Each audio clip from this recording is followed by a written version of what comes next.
Hare Krishna, dear devotees, please accept my most humble obeisances. We are continuing our study of Sri Tattva-sandarbha, which is the first one out of 6 sandarbhas. Shat-sandarbha is also called, the book in which Srila Jiva Goswami gives the whole conclusions of our Gaudiya Vaishnava philosophy. And I remember how while studying in Gopranhana Prabhu school, he used to say, whenever he was asked some complicated question, he used to say, let's see what Srila Jiva Goswami says about that in his sandarbhas. And usually he would find the answer to most complicated questions. So this is a kind of encyclopedia of all our Gaudiya Vaishnava Siddhanta. It's an extremely important book in which, as we said in our previous session, Srila Jiva Goswami, he defeated our sampradaya. He established that Gaudiya Vaishnavas are authoritative, not just some kind of bogus philosophy. And we spoke about that we have 4 sampradayas, yes. And in Padma Purana it is said, sampradaya vihinaye mantras te nishphalamataha. Mantras, or this knowledge which we receive out of one of the 4 sampradayas, is nishphala. Phala means the fruit, and nishphala means that it won't have any substantial fruit, the final fruit, which is the goal of the sampradaya. And we know that prema pumartha mahan, for our Gaudiya Vaishnava sampradaya, this final goal is prema, or pure love of Godhead.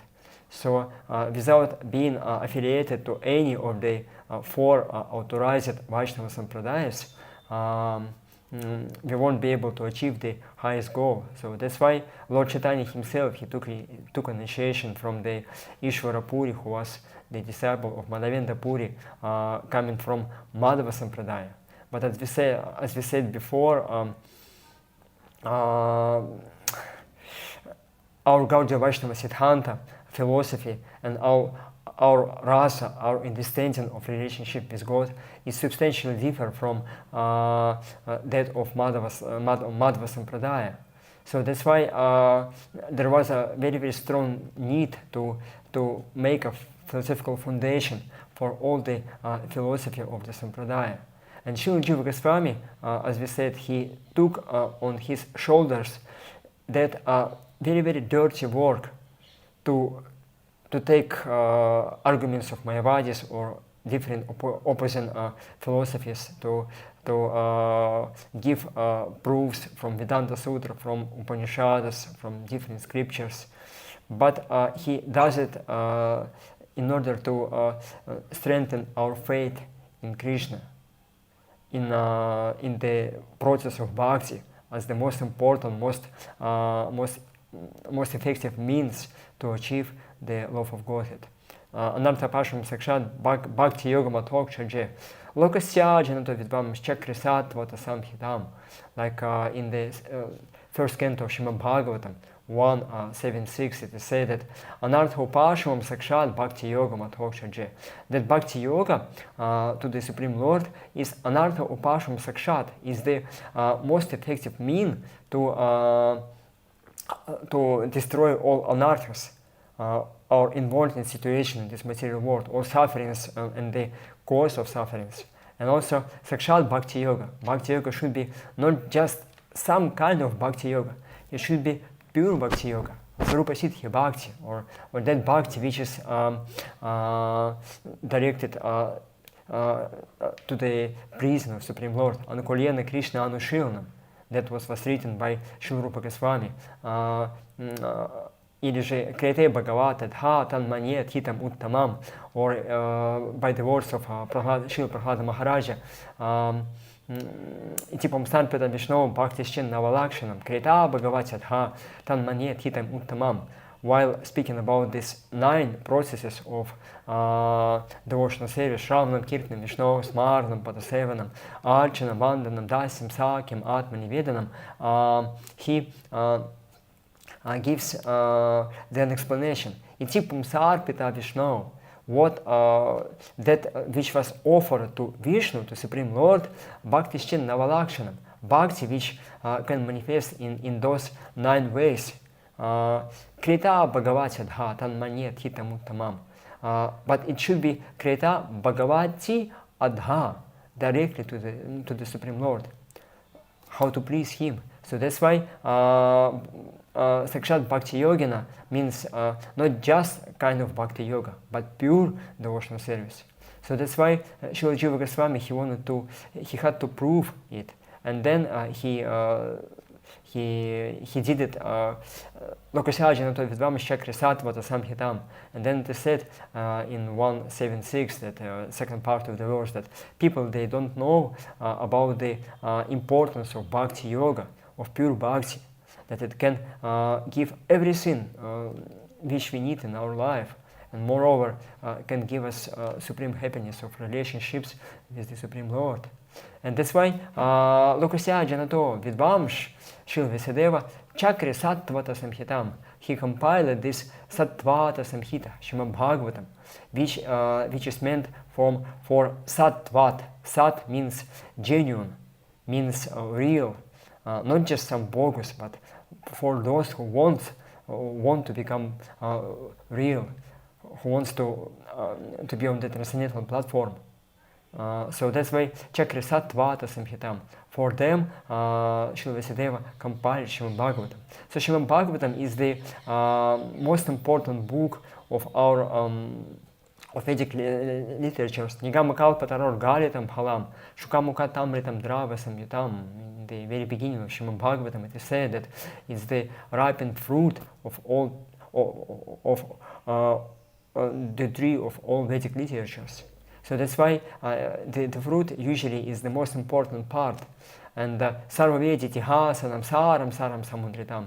In another place of Srimad Bhagavatam, it is said that in Srimad Bhagavatam we have Sarvavedi Tihasanam Saram Saram, the essence of all Puranas, Itihasas, Vedas, and so on. So all Vedic knowledge is condensed in Srimad Bhagavatam, but in such a way so that it would be effective to bring us to the supreme goal, love of Godhead.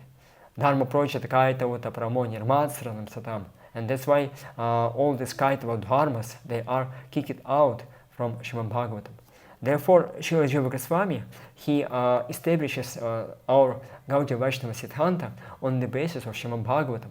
And as we said that in Tattva-sandarbha, first part is dedicated to the establishing the superiority of Srimad Bhagavatam, the uniqueness of Srimad Bhagavatam, and that Kimba Parari Ish Srimad Bhagavate Mahamuni Krite Kimba Parari Ishvarah.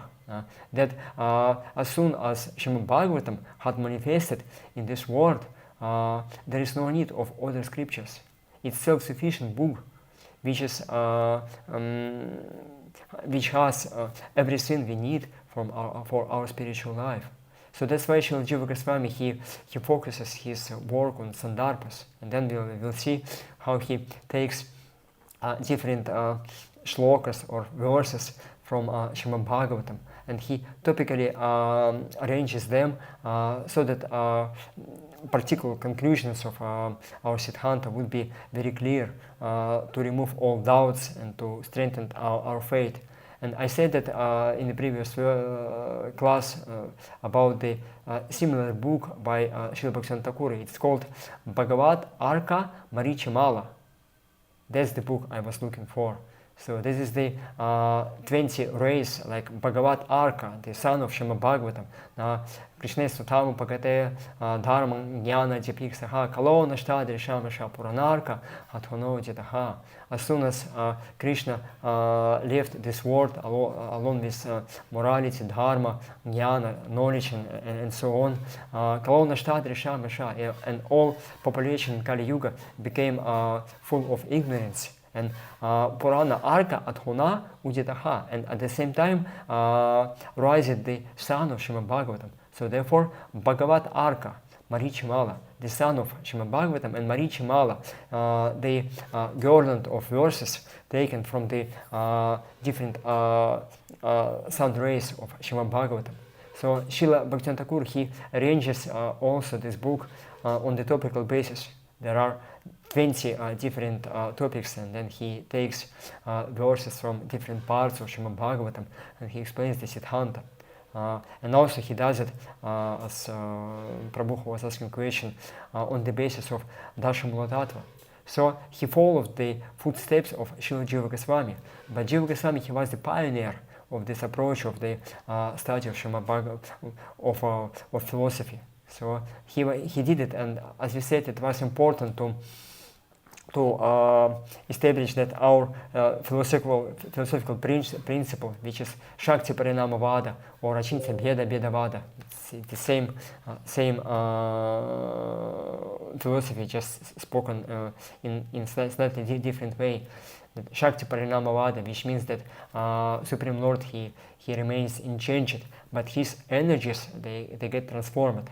Atma Krite Parinamat, as Vedanta Sutra says, that his energy get transformed. So that's the most important principle of our philosophy. And also Achintya Bheda Tattva, that Krishna and his as Shaktiman and his Shaktis, his energies, they are non-different from each other. So Jiva Goswami, and because this principle of Achintya Bheda Tattva is unique for the Gaudiya Vaishnavas, Jiva Goswami, he had to establish it. And then we'll see how he does it in a very, very particular way in the second part of the Tattva-sandarbha. So he, and also, as we said, in Sandarbhas, Srila Jiva Goswami, he had to establish the superiority of the rasa, which was given by Lord Chaitanya Mahaprabhu. Like in the Chirata Datat Nija Gupta Vitat Svaprema Namamritam Adchudarah Apamaram Yovidatar Gora Krishna Janipyas Tamaham Prapadeya. This is the verse from the Shri Chaitanya Charitamrita, where Krishna's Kaviraja Goswami, he offers his obeisances to Shri Chaitanya Mahaprabhu, and he says, Chirata Datam Ninja Gupta Vitam, to one who had given that which was not given for the very, very long time. Chirata Datam Ninja Gupta Vitam, which is the highest treasure of Svaprema Nama Amritam, of the love, prema, Svaprema, prema to himself. Ninja prema means prema which belongs to the internal circle of Krishna and his associates. Love of Shrimati Radharani and Gopis. Svaprema Nama Amritam. And this is the nectar which gives, first of all, liberation from all material sufferings, but nectar which gives us the highest bliss, highest happiness. And Svaprema Nama Amritam. And he put this prema into Nama, into the holy name. Apamaram Yovitatar Gaura Krishnas. And Gaura Krishna, Supreme Bhagavan, Lord Chaitanya, he used to give this treasure of prema, of Nama prema, prema Nama, to Apamara. Pamara means kind of chandalas, outcasts. And he was given this treasure to them. Apamaram Yavitatar Gaura. He was given to everyone, this love of Godhead. Tamaham Prapadye. Therefore, Krishna's Kaviraja Goswami, he offers his obeisances to Lord Gauranga. He begs for his mercy. So in this way, Srila Jiva Goswami, he had to prove that the rasa, or the intimacy of relationships with the Supreme Lord, which was given to Lord Chaitanya, is the highest rasa. Because we have Jada rasa, which means that relationship with the objects of senses, and we can get some happiness. Srila Rupa Goswami, he calls it Vaishayika Sukha. Sukha, or happiness, which we can get from the contact of sense objects. And it's also kind of happiness. So many people in this material world, they live just trying to find this happiness. Then we have Brahma Sukha, the happiness of impersonal liberation. And then we have Bhakti Sukha, happiness of a relationship with the Supreme Lord. And also in this Bhakti Sukha, there are different gradations of prema. Mahatmya Jnana prema, prema when we understand the Aishwarya or supremacy of Supreme Lord, or Jnana Shunya prema, prema when we don't understand it, or Kevala prema, as Rupa Goswami calls it in Bhakti Rasamrita Sindhu. So there are different kinds of prema. And also prema is just an like common word. We have prema, mana, sneha, pranaya, bhava, mahabhava, and different gradations. Eight grades of prema, which are described in Bhakti Rasamrita Sindhu, very last parts, and Ujjvani Lamani. So Srila Rupa Goswami, he had to prove that that's the highest rasa which is possible to experience by the living entity. And in this way, he speaks about Lord Chaitanya, who is most magnificent incarnation of the Supreme Lord. So that's the very difficult task. As we said that the sandarbhas, they are written in a very tough language. It's very concise. It's sometimes Jiva Goswami, he doesn't explain everything. He just gives some hints how we can understand it, and then we have to decipher what is written. Then he makes basis of his statements on Shrimad Bhagavatam, which is the Arthayam Brahma Sutranam, which is the commentary on Brahma Sutra or Vedanta Sutra. So that's why he quotes verses from Vedanta Sutra whenever it's necessary. Then he quotes some verses from Upanishads, which are being explained by Vedanta Sutra. Then he gives some appropriate quotations from the Puranas. He gives his own explanations. So that's why he's doing sandarbhas. It's not an easy read. It's very difficult to understand them. As we say that in order to understand sandarbhas, we have to be Goswami. Actually, we have to control our senses and mind, and not just as jnani do it, but in the mood of pure devotional service. Like Lord Brahma, he speaks about that in the 6th chapter of the 2nd canto of Shrimad Bhagavatam, that Nabharati mengam rishopalakshase, that whatever I speak or whatever I do is faultless, is completely perfect. Why? Because I always take shelter at the lotus feet of the Supreme Lord. So we have to be pure devotees in order to understand this knowledge of Krishna. And that knowledge of Krishna, which is being described in sandarbhas, to understand it, we also need pure devotion. So basically, bhaktya sanjataya bhaktya, only by bhakti we can understand bhakti. Only by devotion. Yasya devya para bhakti redha devya tatha gurau, tasyate katita hirtha, prakashanteya mahatmanaha. Therefore it is said in Shatashatar Upanishad, the very last verse, 6.23, that Yasya devya para bhakti, to one who has pure devotion to Supreme Lord, and yatha devya tatha gurau, and the same devotion to his spiritual master, Guru, tasya ete katita hirtha prakashanteya mahatmanaha. To those great souls, all the conclusions of Vedic knowledge will self-manifest in his heart. He won't have to make any efforts to understand it. It will be revealed from inside. And Srila Jiva Goswami in Bhagavad-sandarbha, he, while explaining the qualities of the body of the Supreme Lord, he says that it's Vibhu, Sarvashraya, and Pratyak Atma. Pratyak Atma means that it's being revealed from inside by the mercy. And then he speaks about the internal energy of the Supreme Lord. Hladini, Sandhini, Samvit Shakti, which are in charge of revealing Krishna as he is. So it's not possible by our senses or of our logic, of our own efforts to understand Krishna. That's why I dedicated the whole first part of the Tattva-sandarbha seminar, first session, just trying to see that, to speak about that we need mercy. We need mercy of Srila Jiva Goswami. We need mercy of Srila Prabhupada. We need mercy of all Guru Parampara, of our spiritual master, of Krishna, of Shrimad Radharani, of Yoga Maya and internal energy of the Lord, of Vrindavan Dham. So without that we won't be able to understand anything in our study. It will be some kind of external knowledge, but it won't go inside. It won't make a change in our heart. So that's why it's very, very important to be in a proper mood while studying Sandarbhas of Srila Jiva Goswami. Yes, and Srila Jiva Goswami, he himself, by his behavior, he proved how he was very, very humble devotee, despite of all his genius. Like we said in the yesterday's class, that he embodied six genius in his heart, like in his body.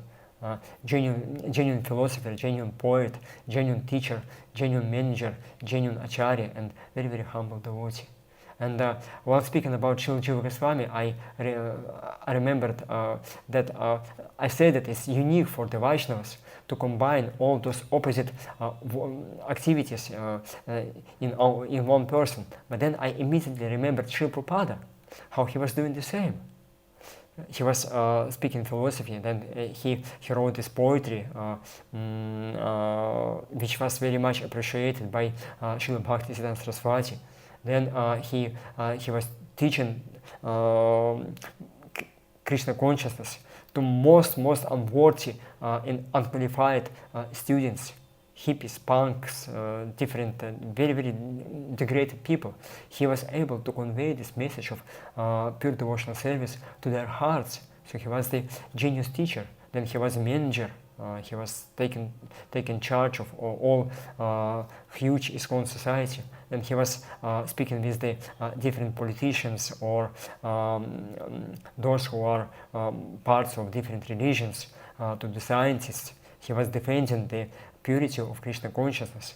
He was fighting with the oppositions of the Smarta Brahmanas in India. He was trying to establish that his Western disciples, they are not kind of bogus people that are very authoritative, because they have taken complete shelter at the Supreme Lord. He was quoting one verse after another to establish that this is bona fide devotees, bona fide brahmanas or sannyasis. He was trying to defend them. Like a lion, he was preaching. So that's why, and at the same time, he was very, very humble devotee. Like in one instance, in Krishna Balaram Mandir, here in Vrindavan, there was a yagya, and he asked his disciples to bring bananas, but they didn't understand what kind of bananas. They wanted to, they took it that he wants to take fruit salad. They just cut bananas and put him in the plate. And he was furious. Why did you do that? What kind of disciples you are? But then one just newcomer, he was looking at Srila Prabhupada in anger, and he told, Swamiji, I read in your books that when you are angry, you should chant Hare Krishna. So please chant Hare Krishna. And Srila Prabhupada, he started chanting Hare Krishna. Wow. While this one of the doctors in the West, when Prabhupada had some heart attack, he told him, you must go to the morning work every day. And Srila Prabhupada, he was doing it every day practically until the end of his life. Some kind of doctor who was not an Ayurvedic doctor, some karmi basically, but he took a good advice from him. Such kind of humility, and at his last days, he was also begging pardon. He was praying to excuse him from his god brothers, who in turn would criticize him or make some opposition to his preaching. But he was very, very humble to them. Trinarpi Sunichna Tarorpi Sakishna Marina Manadena Kirtaniya Sada Harihi. So basically, Srila Prabhupada, he embodied in him, in his life, in his preaching, all the acharyas of our sampradaya. So that's why we are very much obliged to Srila Prabhupada, because he was like kind of mirror, or he was just transmitting the knowledge without any deviations or corruptions. He was speaking Krishna consciousness as it was. That's why he named his book Bhagavad Gita as it is. So that's why while speaking about Jiva Goswami as his different kinds of genius, I immediately reminded that Srila Prabhupada, he was the same.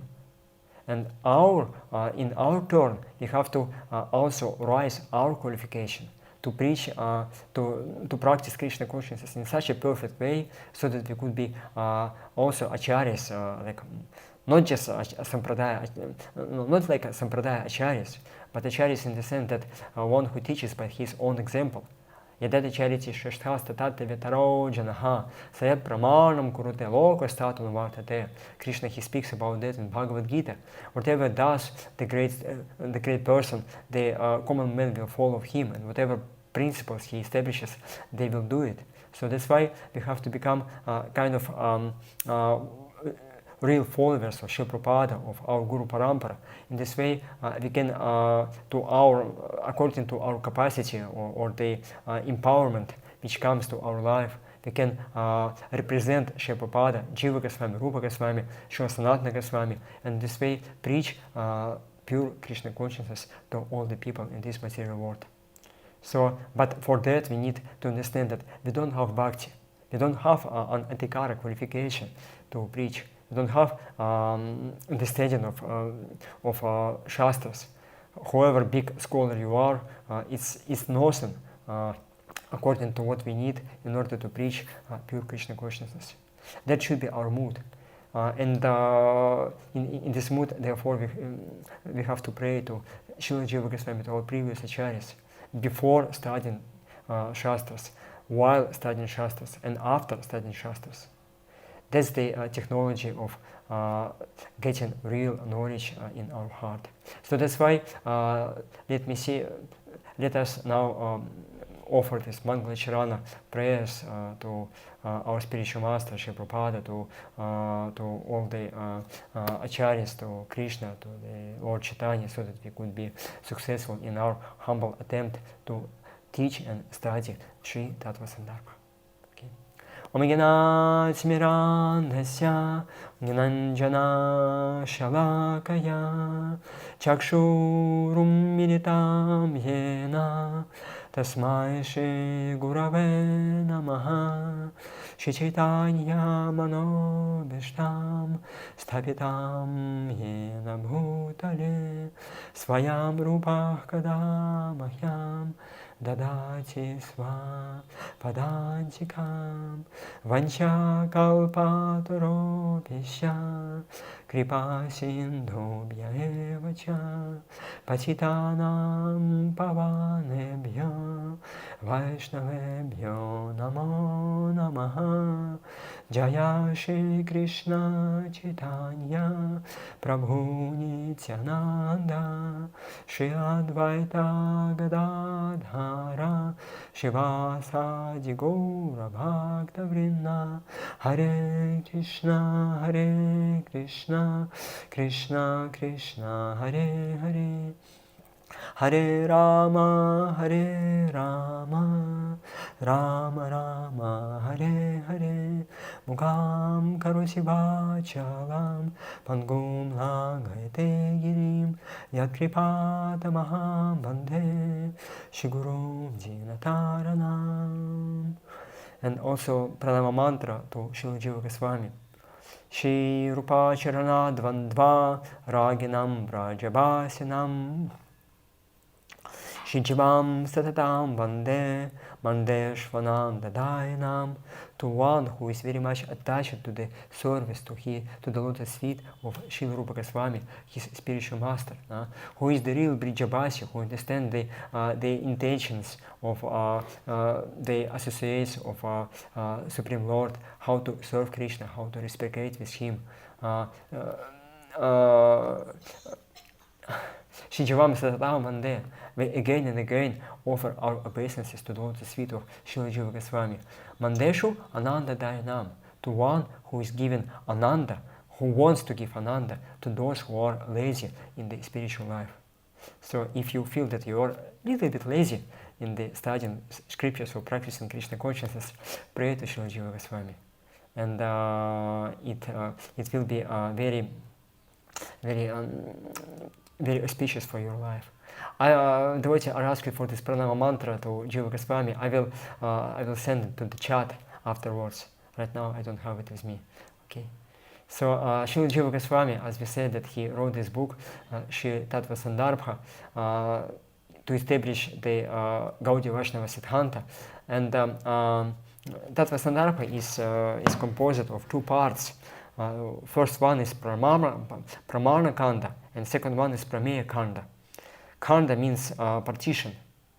And like pramana means prama means the higher knowledge, and pramana means that which can bestow us, to give us the higher knowledge. And Tattva-sandarbha is composed of the chapters, which is called Anucheda. Anucheda means some partitions. So and we'll see how each Anucheda is based on the verses of Srimad Bhagavatam, and then Srila Jiva Goswami, he will speak about the methodology of Sandarbhas in the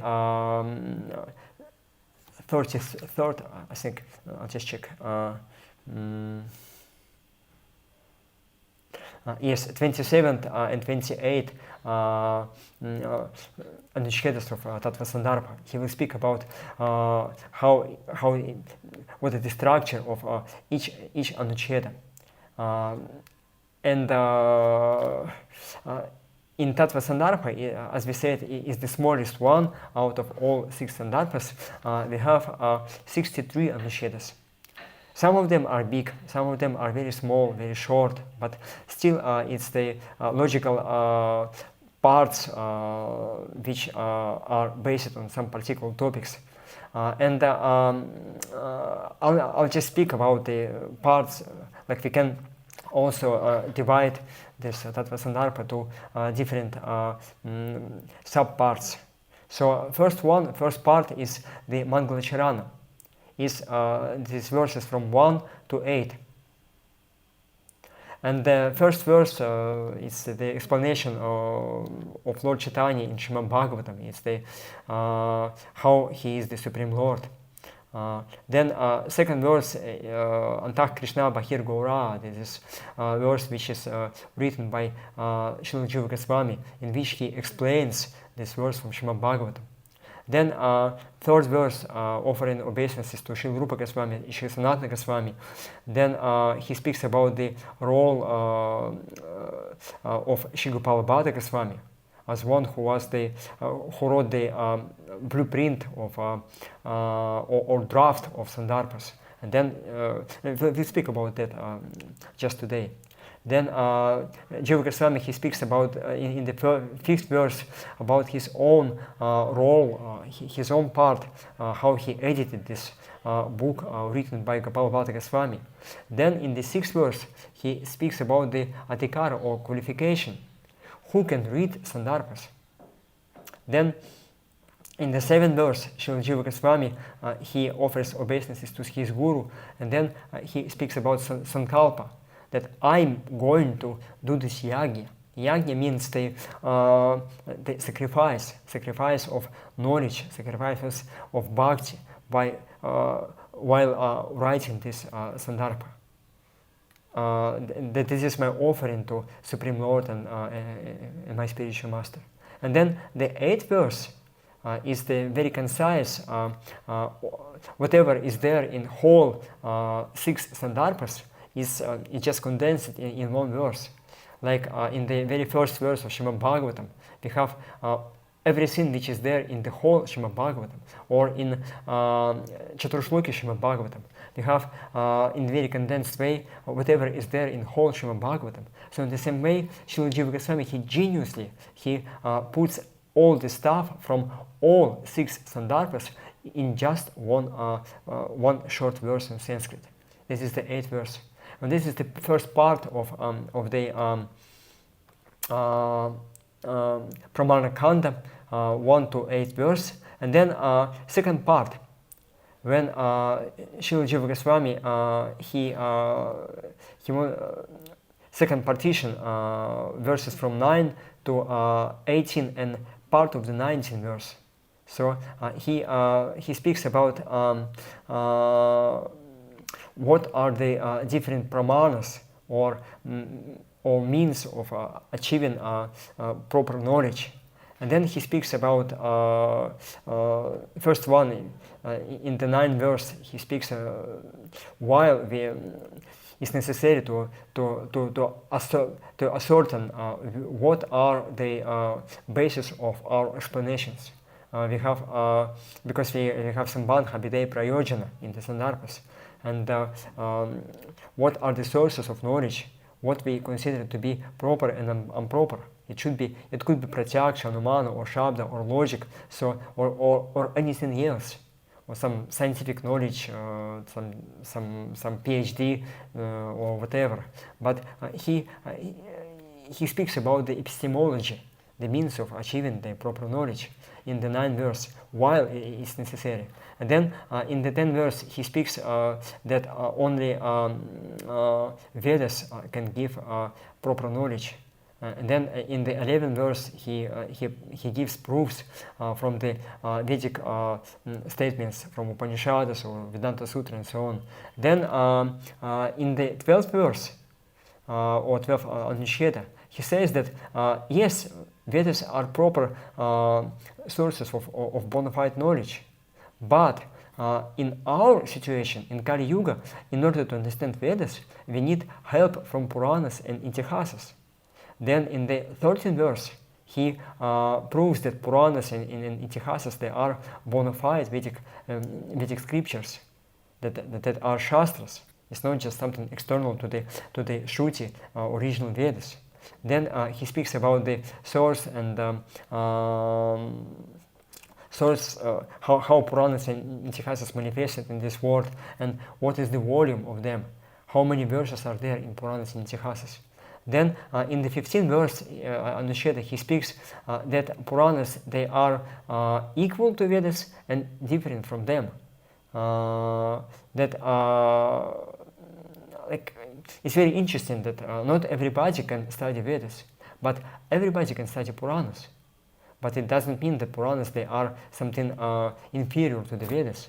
They are the same highest Vedic knowledge, which is Apaurushaya, not written by any human person. And then he speaks about the authority in the 16th Anusheda, authority of Srila Vyasadeva. Then in 17th verse, he says that yes, Puranas are necessary to understand the Vedas, but there are different Puranas. Puranas for the people in the modes of Sattva Guna, Raja Guna, and Tama Guna. And that's why he says that not every Purana can be useful for our spiritual progress, then can provide some means or practices or understanding which is to the people with the lower adhikara. So that's why they may promote karma, jnana, or worship to the different demigods, not the Supreme Lord. So that's why we should choose which one is better. So that's why he speaks that Puranas for the people in the Sattva Guna are the best. Then he raises a question. Yes, Srila Vyasadeva, he wrote, he edited the Vedas, he did his very, very nice job, and then he wrote Vedanta Sutras, which are the concise statement of whole Vedic Siddhanta. And maybe we should consider Vedanta Sutras as the highest scripture. But then he says that no, it's not like that. It's very difficult to understand Vedanta Sutra. So that's why at the very end of the 18th Anusheda, he says that it would be nice if we had some scripture which has the nature of Shrutis, but at the same time is Purana, which means that people can study it, not like Vedas, which require a very high adhikar or qualification for the people who study them. Then it would be nice if that should be Satvika Purana for the people in the mode of goodness. And also it would be nice if that Purana would be an explanation of Vedanta Sutra. And then he says, "Why? Nice, very, very nice. You just reminded me about the glorious Srimad Bhagavatam." And then in the third partition, from the 19th to 26th verse, Srila Jiva Goswami, he proves that Srimad Bhagavatam is that scripture which is the highest source of knowledge for all the people in Kali Yuga, which we can use as the main pramana for our study of Sambandha, Abhideya and Prayojana. And then he says that in the 19th Anusheda, Srimad Bhagavatam is the only unique Purana which has the perfect authority, because it has Guru Parampara, it's been glorified by other Puranas like Matsya Purana, Garuda Purana and so on. And he speaks about that in the 20th Anusheda. Then in the 21st Anusheda, he gives verses from Garuda Purana explaining the uniqueness of Srimad Bhagavatam. Arthayam Brahma Sutranam Bharatartha Vinirnaya Gayatri Bhashya Rupa Sau Vidartha Paribrimhitah. That is the original commentary by Srila Vyasadeva on his own Vedanta Sutras. Arthayam Brahma Sutranam Bharatartha Vinirnaya is the real explanation of the meaning of Mahabharata. And that's why Srila Prabhupada, he called his book Bhagavad Gita as it is, because it's been explained according to the conclusions of Srimad Bhagavatam, which is the original commentary or explanation of Bhagavad Gita, which is part of Mahabharata. Then Gayatri Bhashya Rupa Sau, it's the explanation of Gayatri Mantra, Brahma Gayatri Mantra, which is the mother of all Vedas. And then he speaks about that in the 22nd Anusheda, that how Srimad Bhagavatam is the commentary to Brahma Gayatri Mantra. Then in the 23rd Anusheda, he speaks what are the authoritative commentaries or explanations of Srimad Bhagavatam. He calls that there are Vedic scriptures like Brahma Tarka or Madhvacharya's commentary, like Sridhara Swami and so on. Then in the 24th Anusheda, he speaks about the relationship of Madhvacharya to Srimad Bhagavatam. How Shripada Madhvacharya, having studied Srimad Bhagavatam, he started to preach pure devotional service. Then he speaks about the role of Shukadeva Goswami. Then in 25th Anusheda, he speaks about the qualities of Shukadeva Goswami, who is the speaker of Srimad Bhagavatam. And then in the 26th Anusheda, he says that Srimad Bhagavatam is the highest scripture out of all Vedic knowledge, Vedic Shastras. And then, having established the authority of Srimad Bhagavatam, then he can use it as the main source of knowledge in the Sandarbhas. And in the 27th Anusheda, he speaks about his methodology of studying Srimad Bhagavatam. That he uses the same structure which Srila Vyasadeva used in the Vedanta Sutras. Like we have Vishaya Vakya, which is the verse under explanation, and for Vedanta Sutra, those are the statements of Upanishads. But in our case, there are verses from Srimad Bhagavatam, and then same structure basically he uses in Sandarbhas. And then in the 28th Anusheda is the last Anusheda of the first part of Tattva-sandarbha, Pramana Kanda. He speaks about other source of knowledge which he is using in the Sandarbhas, like commentaries of Madhvacharya, of Ramanujacharya, their works, different shastras. Like he establishes priorities, that Srimad Bhagavatam is the main knowledge, but also he gives some other explanations. And whenever he brings some other quotations from different shastras, and whenever those shastras they contradict what is said in Srimad Bhagavatam, he rejects their explanation. But whenever they support statements of Srimad Bhagavatam, he accepts them. So this is the first part of Tattva-sandarbha, which is called Pramana Khanda, And then second part is called prameya kanda. Prameya means what should be understood. And like kind of knowledge which we have to understand. And the second part is the main goal of the second part is to understand. Okay, we have said that Srimad Bhagavatam is the highest scripture, but then Srimad Bhagavatam he explains the knowledge about the Vedas, about the absolute truth. And absolute truth in the Vedas, like we say that Sarvaveti Tihasanam Saram Saram Samudritam. In Srimad Bhagavatam we have everything which is there in the Vedas, but in the Vedas, especially in the Upanishads, we have two kinds of statements, Bhedavakya and Abhedavakya. Bhedavakya means that everything is one, like Satyam Jnanam Anantam Brahma from the Three Upanishad.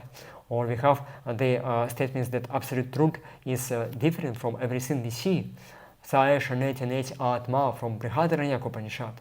So that's why in Srimad Bhagavatam also we have Vedavakyas and Abvedavakyas. Statements that everything is one with the Supreme Lord and everything is different from the Supreme Lord. And basically we can, while in this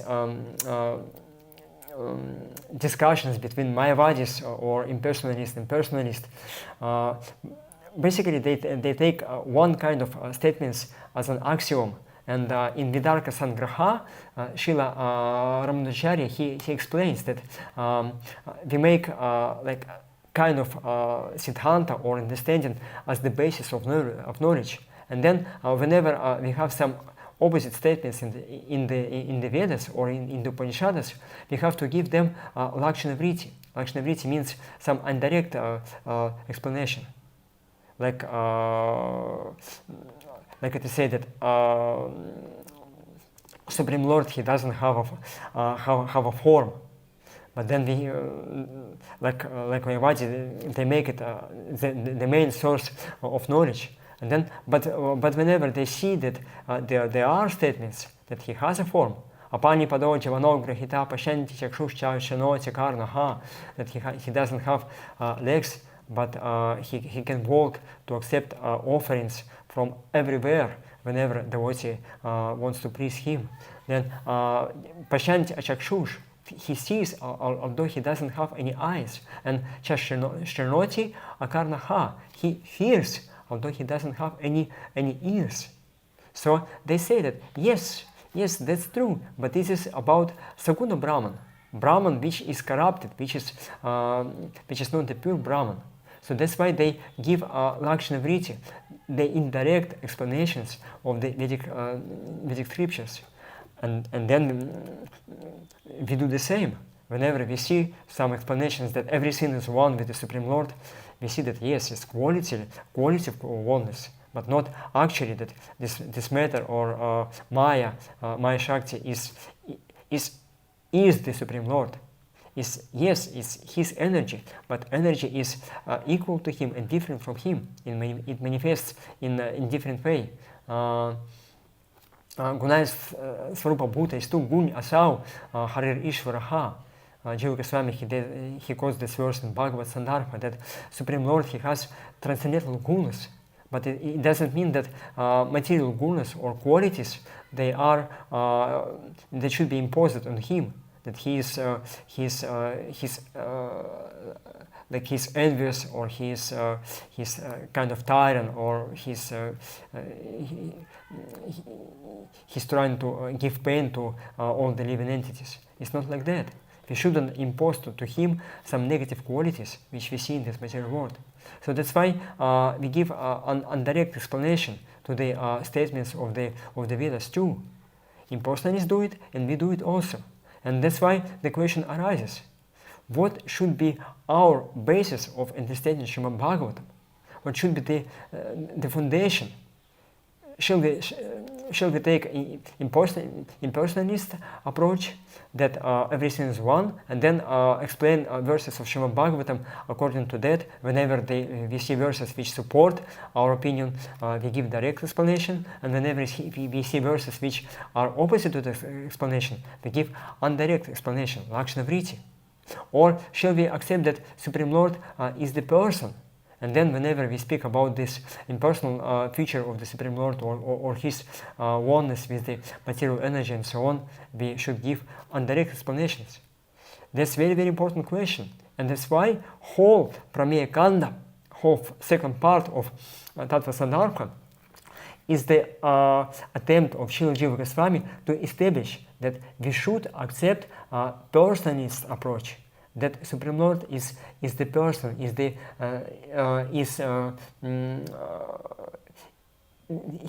body, his legs, his activities, his holy name, his pastimes, they are completely transcendental.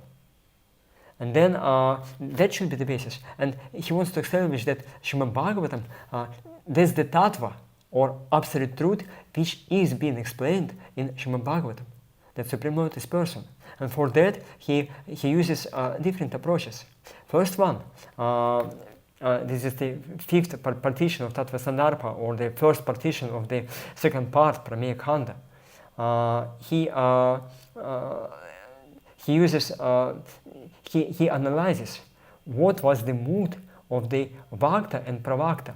Vakta means the speaker of Srimad Bhagavatam, which is Srila Shukadeva Goswami. And then what was the mood of the Pravakta? Pravakta means the one who had manifested Srimad Bhagavatam, Srila Vyasadeva, the Vedic Rishi, through whom Srimad Bhagavatam appeared in this material world. What was their mood? Were they impersonalist or personalist? And that's why he uses in the 29 Anusheda, he analyzes the mood of Srila Shukadeva Goswami, who was the impersonalist, but then he had rejected his impersonal views while for the sake of taking pure devotional service, and he was worshipping Krishna as Bhagavan, Supreme Personality of Godhead. That's why when Shukadeva Goswami was speaking Srimad Bhagavatam, he meant that the truth of Srimad Bhagavatam is the person. And then from the in the 13th, 31, 32, and so on, until the 49 Anusheda, Srila Jiva Goswami, he analyzes verses from the first canto of Srimad Bhagavatam, 7th chapter, which explain how Srila Vyasadeva saw the Supreme Lord. It's 1.7 from 1.7.4 to 1.7.12. Bhakti Yogina Manasi Samyak Pranihite Maria Pashat Purusham Purnam Mayam Cha Tadapashayam. That he saw Supreme Lord Purusham Purnam, Purusha, personality of Godhead. Purna Purusha means that along with his internal energy, and Mayam Cha Tadapashayam, Maya, which is inferior to him, which is under his control. And then Yaya Samohita Jiva Atmanam Trigunatmakam Paropi Manutetam Nartham Tatkritam Chapi Pajate. And he saw living entities which are, although qualitatively one with the Supreme Lord, but they are inferior to, they are under the control of Maya. And then he saw, so these two verses are the explanation of Sambandha Jnana. And that's why Srila Jiva Goswami, he gives these verses, and then he, in the 31 Anusheta, he says what Vyasadeva saw in the meditation. It was the Supreme Lord along with his energies. Then 32nd Anusheta, he saw that living entities, they are different from the Supreme Lord. They are not one with him. Is the refutation of the Paricheda Vada of Mayavadi. Then he 33rd Anusheda, that Jivas and Supreme Lord, they associate with Maya in a different way. Supreme Lord is controller of Maya, they are being controlled by Maya. Then 34th Anusheda, Maya bewilders the Jivas, but it is under the control of of Supreme Lord. 35th Anusheta, Maya cannot influence to Supreme Lord. Then he analyzes what Maya is. he refutes the Parishedavada, which means the one kind of Mayavada philosophy that Supreme Brahman is being cut to pieces by Maya, or Pratibimba Vada, the reflection theory of Mayavadas. And then he also speaks about different similar philosophy of Mayavada. Then he says that Mayavadi, they say that Maya is anirvachaniya, means it's at the same time real and unreal. And Jiva Goswami says, okay, if Maya's influence is real, so it cannot manifest to the all-perfect Supreme Lord. And then, if it's real, it's not possible to just think that there is no Maya. No, if it's really influencing you, you won't be able to reject it just by thinking that there is no Maya. No, it's there. And then he says, the second part of the argument, if Maya is unreal, so how can something unreal influence you? So there is no Maya at all. That's why in the 14th Anuच्छeda, he speaks about the absurdity of faults of Advaita Vada. And then he says in the 41st Anuच्छeda that if Srimad Bhagavatam wanted to establish that Srila Vyasadeva, he saw not Purusham Purnam, not Supreme Personality of Godhead, but Brahman, we would expect the completely different explanation of the Vyasadeva's trance, Samadhi. He would see completely different things, not what is described in Srimad Bhagavatam. And then he, in the 42nd Anuच्छeda, he speaks that, yes, Parishedavada and Pratibhimbavada, they are explained in Shastras, in the Upanishads, and he gives proper explanation how to understand those statements from Shastras. And then in the 43rd Anuच्छeda, he says that the only mean to put together those opposite statements from the Shastras, Bhedavakya and Abhedavakya, the statements of equality, everything with supreme absolute truth and difference, the only means is to accept Achintya Bheda Bheda Tattva. And then in the 44th Anuच्छeda, he says that because that difference exists between Jiva and Supreme Lord, that makes an possibility of love and devotional service to them. They should serve him, and that's the what Srila Rupa Goswami speaks in the Bhakti Rasamrita Sindhu. He says that rasa has different components. Vyabhichari bhava, sthaya bhava, anubhava, sattvika bhava, and vibhava. And vibhava means alambana and undipana. Alambana means ashraya and vishaya. Ashraya means the devotee who serves the Krishna, and vishaya means Krishna as the object of the service. And then we have udipana, unique qualities of Krishna which inspire the devotee to serve him. So first we should, that's why it's so important to refute Mayavada philosophy, because they don't give any opportunities for the living entities to serve Krishna. They annihilate the basis of rasa, relationships, because they say that we are one with the Supreme Lord. If we are one, we won't be able to serve him. No rasa, no devotion, no higher happiness. So that's why Srila Jiva Goswami, he gives all those complicated explanations just to prove that yes, we are different from Supreme Lord, and that's why we should serve him. And then he says in the 45th Anuच्छeda, this love to Supreme Lord is the highest goal of life. It's the Abhideya Prayojana. And then in the 46th Anuच्छeda, he says that Vyasadeva, he wrote Srimad Bhagavatam in order to inspire devotional jivas to perform devotional service. He wanted to share his own ecstasy in which he was he was residing while manifesting or writing Srimad Bhagavatam. He wanted to share this higher happiness. And then 47 Anuच्छeda, he says about the pure bhakti in the vision of Srila Vyasadeva. Yasya Maishya Mane Krishna Param Purusha Bhakti Rupadite Pumsam Shoka Moha Bhaya Paha. By performing sadhana bhakti, we achieve prema bhakti, shoka moha bhaya paha, which removes all obstacles, all problems from our life and bestows the highest happiness. And then he says in the 48th Anuच्छeda that although Shukadeva Goswami, he was an impersonalist, who was not just kind of impersonalist, he was also impersonalist. They are Kanishta Adhikari, Madhyama Adhikari, and Uttama Adhikari.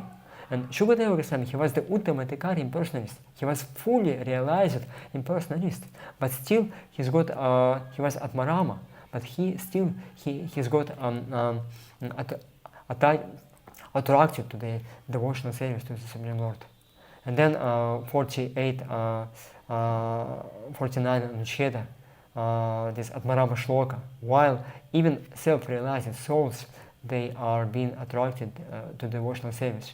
Itham Bhuta Guna Harihi, because Supreme Lord, he has unique, wonderful qualities which are inspiring even self-realized souls. So this is the fifth partition of the Tattva-sandarbha. And then he takes another approach that Srimad Bhagavatam, he explains through whole reality. Tattva, according to Vaisheshika philosophy, things they can have three levels or three shapes or three sizes. Anu, Madhya, and Vibhu.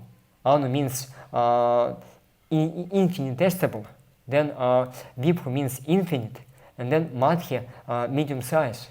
So that's why he says that Supreme Lord, he explains Sambandha Jnana according to two levels, Vyashya Sambandha and Samarthya Sambandha. Vyashya Sambandha means microcosmos. He says that while analyzing the nature of the living entity, which are the parts of the Supreme Lord, because they are qualitatively one with the Supreme Lord, we can understand the quality of the Tattva, who Krishna is. So that's why he takes explanations of what is Tattva on the micro level, like on the level of a living entity. It's very, very unique approach, because Krishna says in Bhagavad Gita, Mamagam Shor Jivaloke Jiva Bhuta Sanatana, we are the internal parts of the Supreme Lord. We are qualitatively one with Him.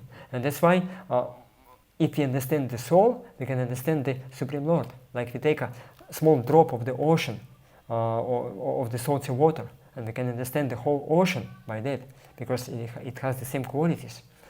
So this is the first approach he uses. And he says in the 50th Anuच्छeda, most general definition of Tattva in Srimad Bhagavatam, Dharma Procha Dekaita Uttara Paramoni Ramat Saranam Satam Vidyam Mastva Matra Vastu Shavadam Tapatra En Mulanam. He takes this second line of the second verse of Srimad Bhagavatam. Vidyam Vastavam Vastu is the Vastu, is the essence of everything, which is Vedyam. We should try to understand it. And Vedya also means that it's understandable. It's Vidhirin in Sanskrit can be used in the meaning of samarthya, possibility to understand. And Vedyam Vastavam Vastu. It's not just something. It's Vastavam Vastu means the Supreme Lord with all His energies. That's the Tattva which is explained in Srimad Bhagavatam. Then he takes another verse from Srimad Bhagavatam in the 51st Anuच्छeda. Vedanti tattva vedas tadvam jnanam advayam is the non-dual consciousness, jnanam advayam.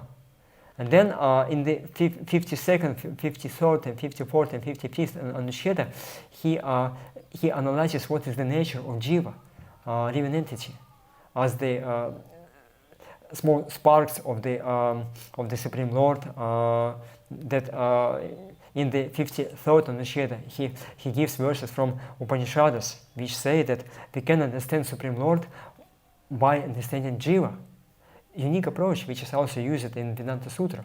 Then he says that in the 54th Anusheda that Jiva can be unchanged in different states of consciousness, Jagrata, Svapna, Sushupti, and so on.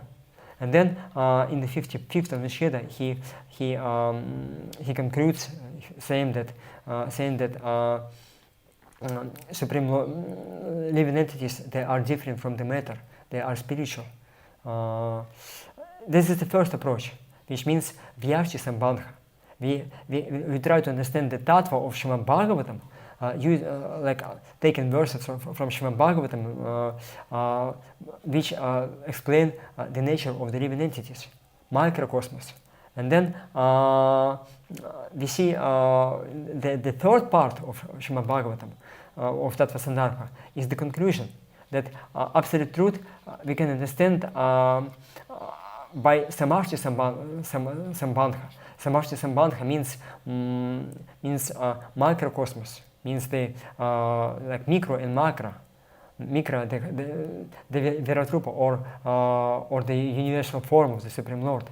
And we say that, and he takes the verse from the second canto of Srimad Bhagavatam 2:10:1, which says that there are 10 topics of Srimad Bhagavatam. Hatho sargo visarka sthyanam poshnam utteha manvantari shanukatho nirotha muktir asheha. Different topics, and one of them is Sarga and Visarga.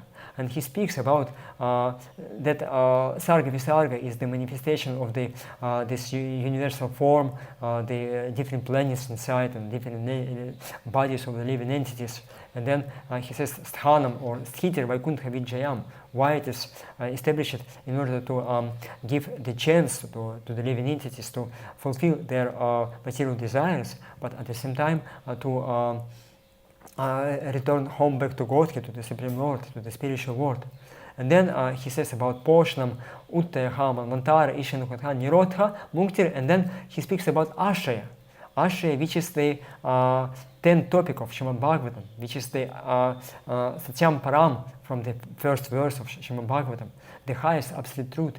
So that's why he analyzes these 10 topics of Srimad Bhagavatam, how by 10 topics using this the microcosmos or this universal form or whatever is there in this material world, how we can understand that the soul of everything is Tattva, which means that Supreme Lord, who is supporting everything, who is the Svashaya Shaya, self-sufficient Ashraya, who is completely independent of all the activities of the material world.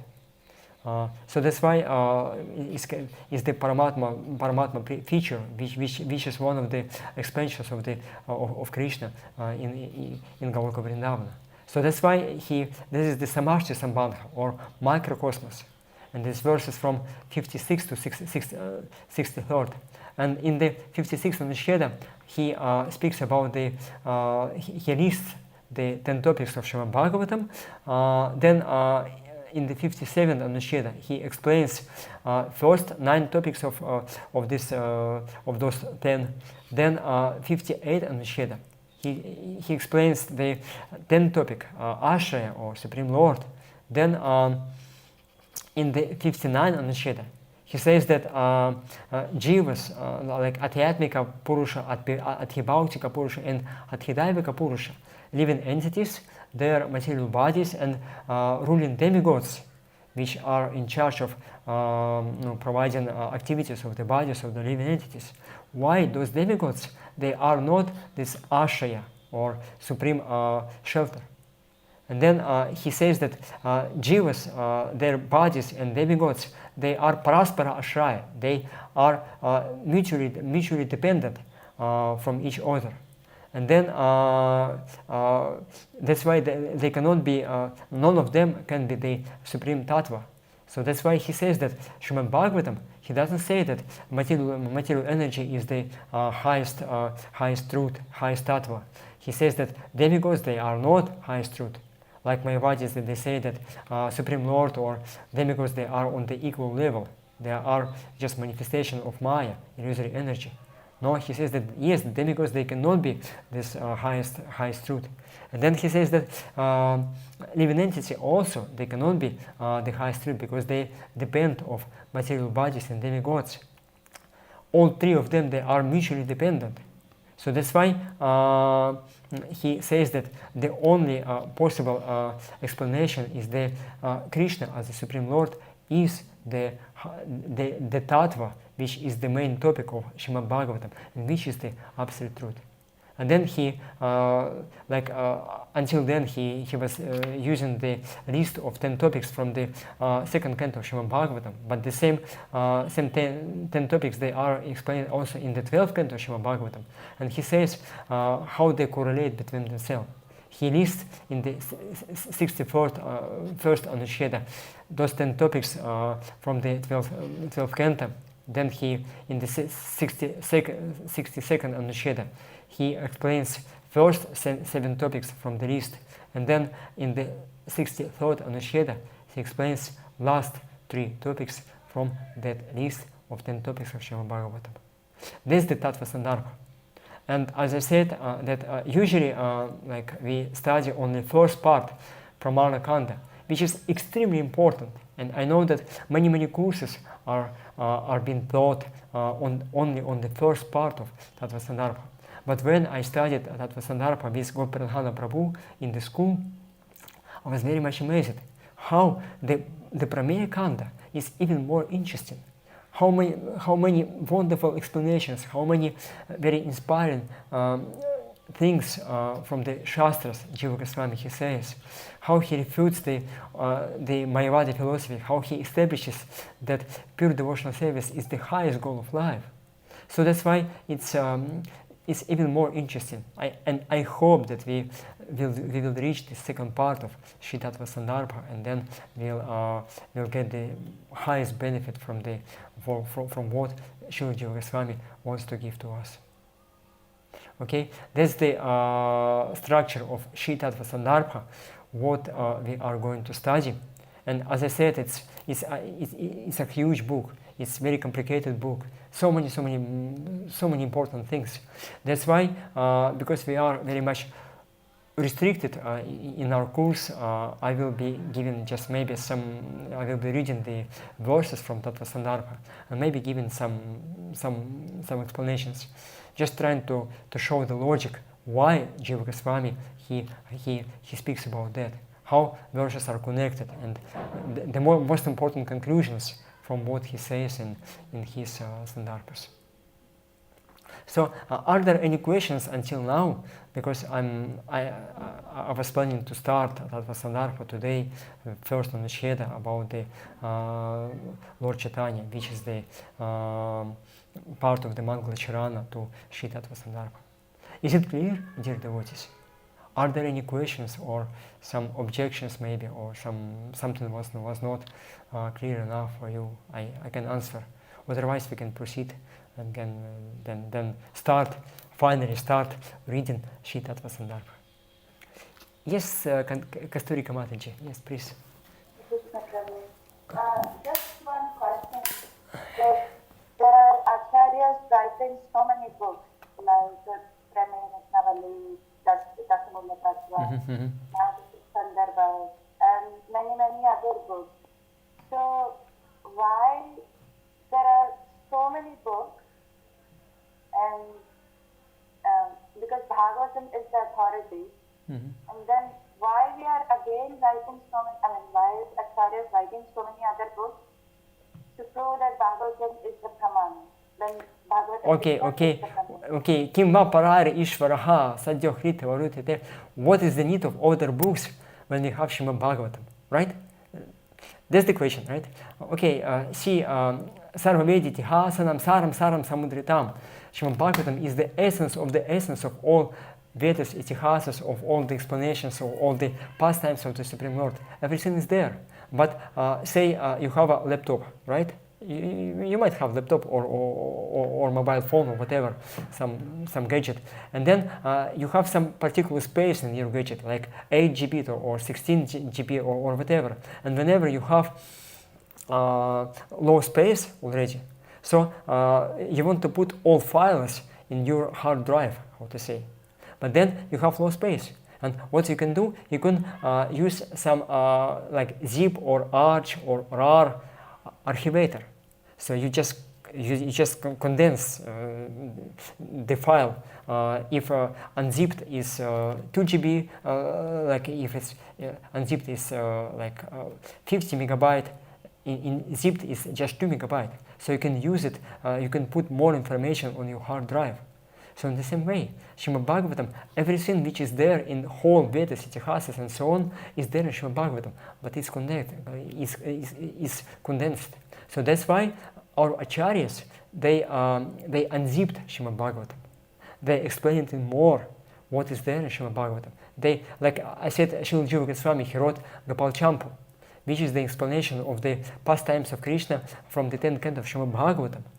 And what he did, he took particular pastimes, which is like one chapter or half a chapter in Srimad Bhagavatam, and he explained all the details which are missing from Srimad Bhagavatam to us. So it's just an explanation of Srimad Bhagavatam. And all acharyas, whether Rupa Goswami, Gopal Bhatta Goswami, Sanatana Goswami, they put Srimad Bhagavatam as the main basis or the source of inspiration for all their works. It's just the expansions of what is there in Srimad Bhagavatam. Why is it needed? Because it's condensed, and we can understand it in different way. That's why there are different commentaries of Srimad Bhagavatam from Gaudiya Vaishnavacharyas. Also there are commentaries from Madhava Sampradaya, Ramanuja Sampradaya.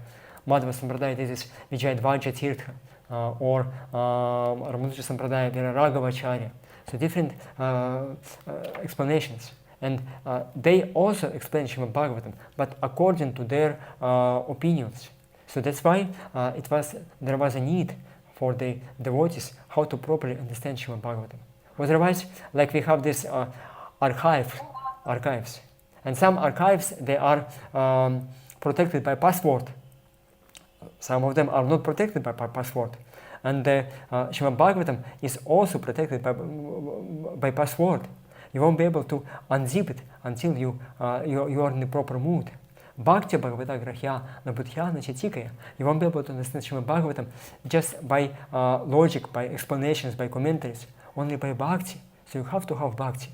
So that's why our acharyas, by the means of their bhakti devotional service, they unzipped Srimad Bhagavatam for us.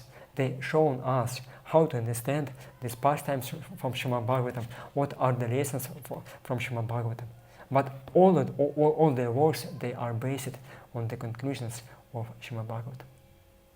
Okay? Is it clear, Mataji? Yes. Okay, thank you.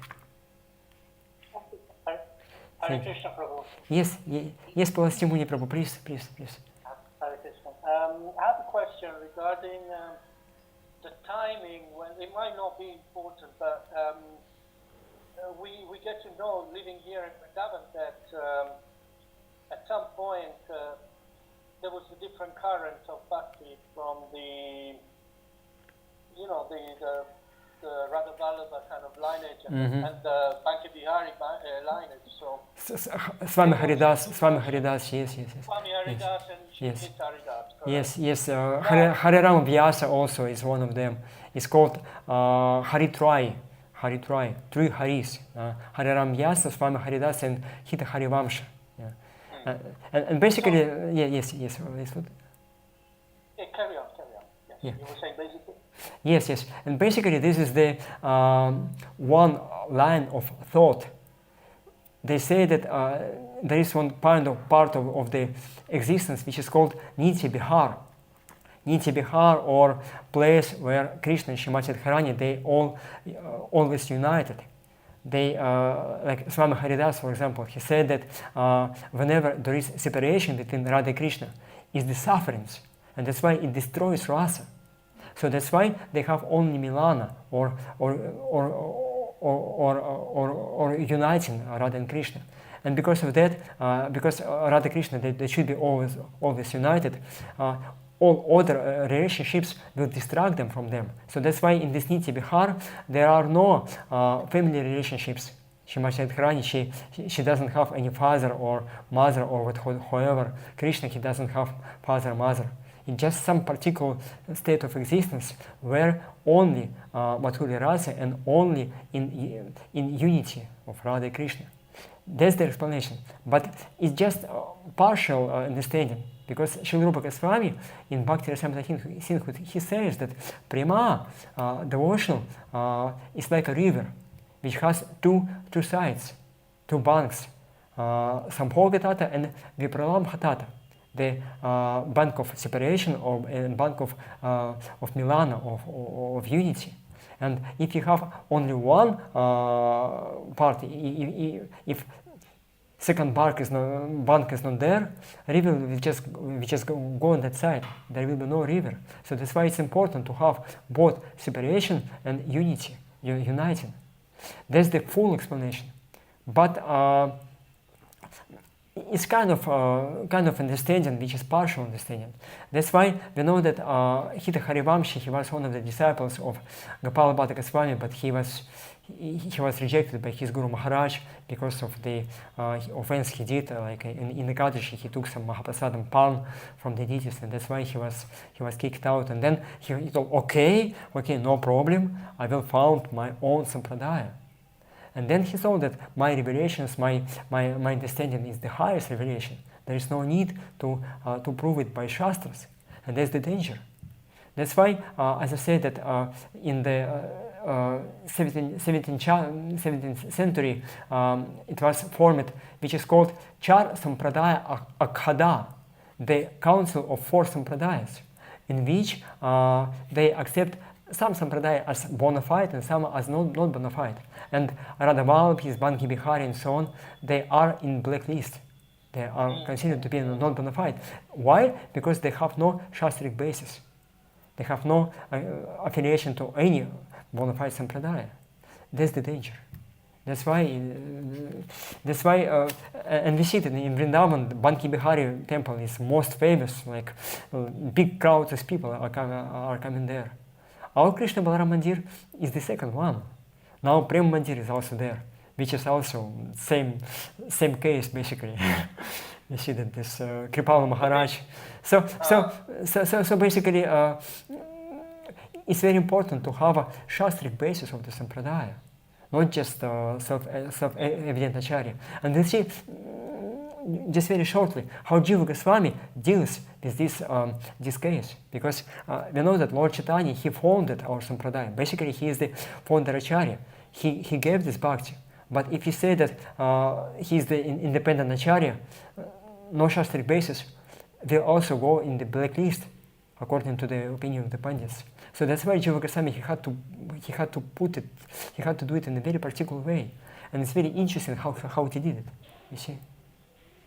So writing the Sandarbhas in a way was an answer to this sprouting kind of sampradaya, so these new methods of bhakti that are not in line with the Srimad Bhagavatam and the teachings of the Goswamis, basically. Yes. Could it mean that the Sandarbhas were written for that? Or, yes. Just to go deeper into the topic, basically? Yes, basically two reasons why Jiva Goswami he wrote the Sandarbhas. First one is to establish the teachings of Lord Chaitanya Mahaprabhu. His Tattva, Achinta Beda Beda Tattva, or Shakti Parinama Vada as the highest philosophical approach to the understanding of the supreme absolute truth. And then his rasa, which he gave, which means actually Svakiya Parakiya rasa, which means not just Sambhoga, but Vipralambha too, as an opposite to what was said by Swami Haridas or Hita Harivamshi. He established it on the basis of Shastras, not just because I think it's the highest, or Lord Chaitanya thinks it is the highest. No, he uses it, he gives Shastric evidences, and it's very important. That's why Gaudiya Vaishnavas, they are accepted as a bona fide sampradaya. because of Jiva Goswami. And then the second one is that yes, he saw that all deviations were already there. Although we cannot say that this is the deviation in the case of Swami Haridas or Hita Harivamsha and so on. It's not deviations. It's just partial understanding of the rasa. There are people who wants to have only that kind of relationship with the Supreme Lord. Whenever there is some order to have these relationships, Krishna provides it, and he gives this philosophy so that people could follow them like that. It's not that they are apasampradayas and so on. They just worship Krishna in their particular way, but according to our understanding, it's the partial understanding of the whole rasa as it is. That's why Srila Jiva Goswami, he wanted to give the full explanation what is the highest rasa. And for those who are sincere, they can, while reading Tattva-sandarbhas of Jiva Goswami and his works or Acharya works, they will understand, yes, this is the highest, and they won't go in that direction. You see? Just a quick comment. Years ago, I remember speaking to one of the sons of the Goswamis of the Radharaman Mandir, and we had a conversation about these topics. And he was telling me that he actually told me the whole story of one of those call them sampradayas groups, basically how they came into being, etc., etc. But what he was saying, he said that we don't consider them in Vrindavan because they are not Gaudians. So that made me think, because he said they don't worship Mahaprabhu, therefore we don't go to their temples for that, because they don't accept Mahaprabhu as their authority. Yes. In their orthodoxy, because they're very orthodox in that sense, compared to us, they're more orthodox. But what he was saying, just because they don't worship Mahaprabhu, we don't take them seriously. Yes, basically they have their own Mahaprabhus. Hita Harivamsha Mahaprabhu, Swami Haridasa Mahaprabhu, like that. While Sri Chaitanya Mahaprabhu, just no need of him. Just is the higher Acharya, so that's why we just can follow him like that. See, that's the problem. But Shastra Unitvad. Shastras is the basis of bona fide understanding. And Srila all Acharyas, they use it, especially in India. If you hear Srila lectures in India, he was quoting one verse, he was just hammering with the verses, trying to establish that it's not just some bogus philosophy. I'm not kind of this so-called Swamis. I'm speaking the truth of the Guru Parampara. And he was quoting this Ramanujacharya, Madhavacharya, Jiva Goswami, Vishnu Chakravarti Thakur. He was speaking verse after verse. That's important. Otherwise, we can deviate from the and most important, we won't be accepted by the people in our life as bona fide Vaishnavas. Okay. Thank you for bringing this question, Prabhu. I'm so happy. Yes. Advaita Krishna Prabhu. Yes, you have a hand raised. First, I apologize. I was in the middle of organizing a program, so my video wasn't on. No problem. I understand. Yes. I have just this simple query, question. Can you sort of reconcile Shakti Parinamavad and Achinta Bheda Vida Tattva from one step to the other, how it moves, please? Shakti Parinamavada. Okay. Om Purnamatah Purnamadam Purnamudachate Purnasya Purnam Adaya Purnam Eva Avashishyate is the invocation to Sri Upanishad.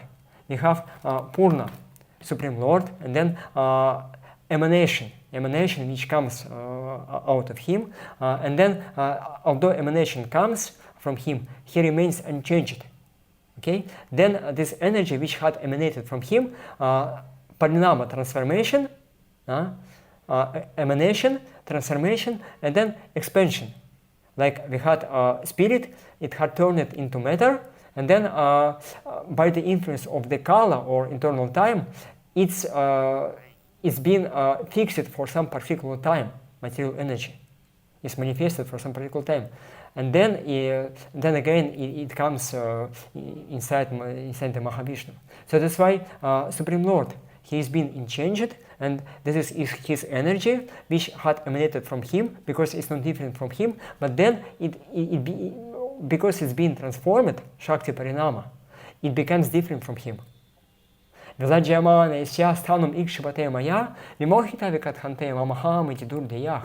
the verse 2:5-14, when Lord Brahma, he says, Maya, she becomes ashamed to come in front of the Supreme Lord. Krishna, he doesn't interact with Maya directly, only by his glance. That's why Krishna differently deals with spiritual energy and material energy. And then in Tattva-sandarbha, in the last Anuchedas, Jiva Goswami, he will say, Sva Shakti Eva Ashraya Tvat. Krishna, he takes shelter or directly interacts only with his internal energy. He doesn't do it with the material energy. So that's why this is his energy, but it's different from him. Shakti Pranamavada. Like that. Is it clear now, Prabhu? Madhavacharya stopped with Shakti Parinamavad and Lord Chaitanya went ahead to... Yes. If you take Madhavacharya's, we'll speak about that because the whole Anusheda is dedicated to Madhavacharya's teachings. But just in brief, because I'm afraid that not all the students will survive until that Anusheda, so that's why I'll just speak shortly. That Madhavacharya, his Tattva-vada, or Panchabheda, or different kinds of difference, it's basically our acharyas, like I spoke with some scholars which had studied the teachings of Madhavacharya, basically also in Madhavacharya's teachings there is some kind of achintya bheda tattva. It's there, but it's hidden. And then the problem is that we are not sure that the teachings of Madhavacharya, which are there right now in their sampradaya, is what was originally written by Madhavacharya, because there were many different acharyas. Madhavacharya, his teachings is very, very concise. Like he just gives hints. If you ever read his original Sanskrit of Madhavacharya's work, this Mula works of Madhavacharya, it's very, very difficult to understand. That's why different acharyas, they explain it in different way. And I remember how we, with Gopradhana Prabhu, we trying to understand, is it really what Madhavacharya had said in his original works? So that's why it's a big question of how. But then we say that it's one like it has some accent, or how to say, some stress to Bheda. Why? Because he was trying to contract Abheda Vada, non-difference. So that's why he was giving more stress to Bheda Vada, Tattva Bheda. That's why although it's how to say, Achintya Bheda Tattva is also there, but it's more to the side of Bheda, of difference, or everything from the Supreme Lord. And that's why that was according to time, place, and circumstances. That's how Srila Bhaktivinoda Thakur explains this in Navadvipam Mahatmya.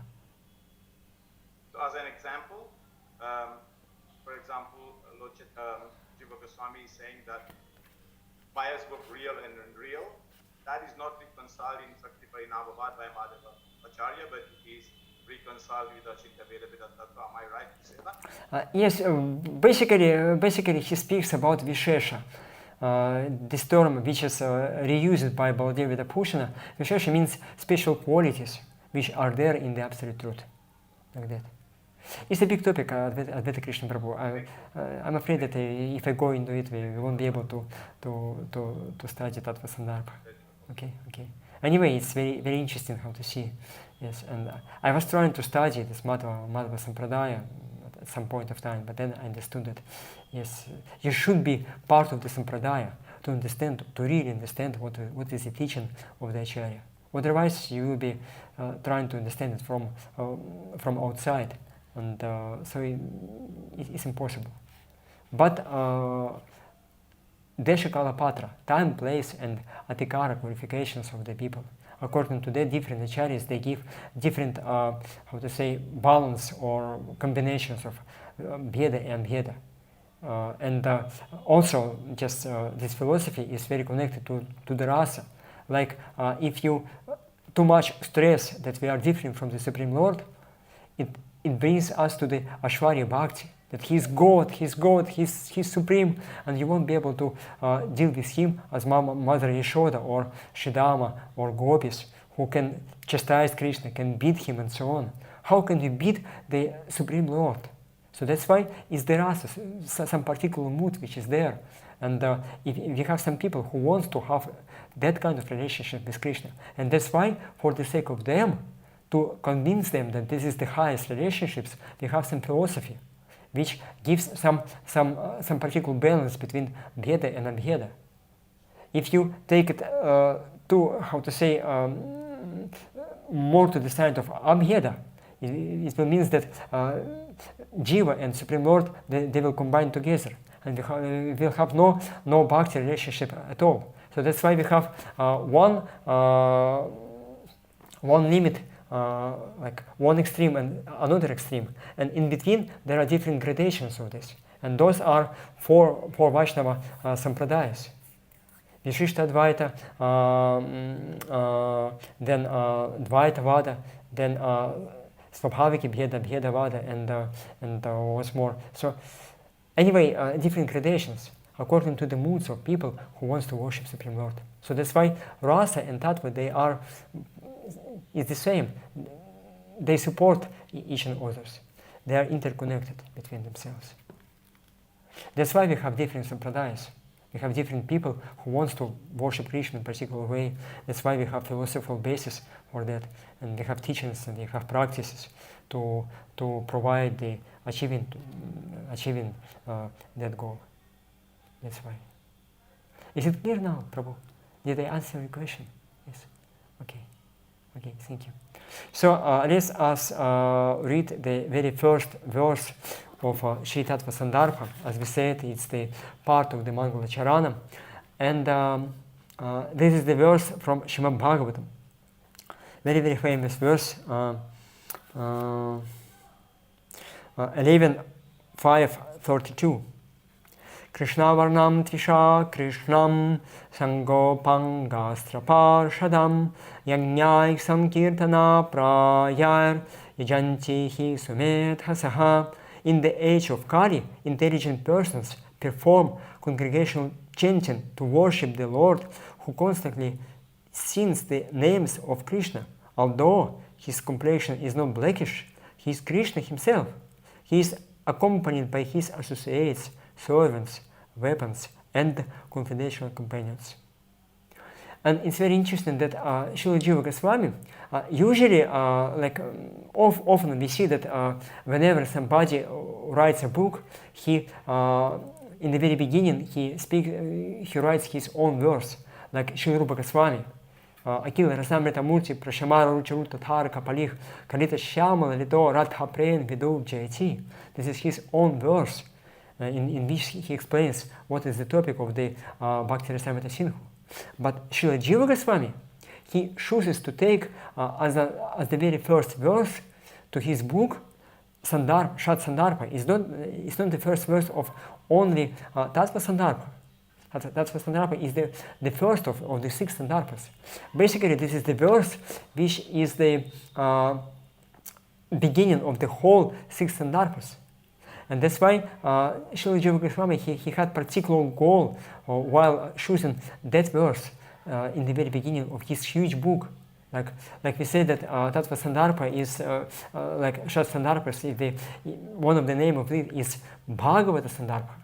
Bhagavata means that connected to Bhagavan, and Bhagavata also, like Śrīmad Bhagavatam. Why we said Śrīmad Bhagavatam? Bhagavata, we have Bhagavan, we have Bhagavata. Bhagavata, first long A in the first syllable of Bhagavata, means connected to Bhagavan. And then Bhagavata means connected to Bhagavata. Bhagavata means devotees of Krishna. So Śrīmad Bhagavatam is the book which is connected to Krishna, Bhagavan, and Bhagavatas, his devotees. That's why it's called Śrīmad Bhagavatam. Yes, and Bhagavata-sandarbha also is the sandarbha which is connected to Supreme Lord, then we have, is connected to his devotees, is connected to Srimad Bhagavatam.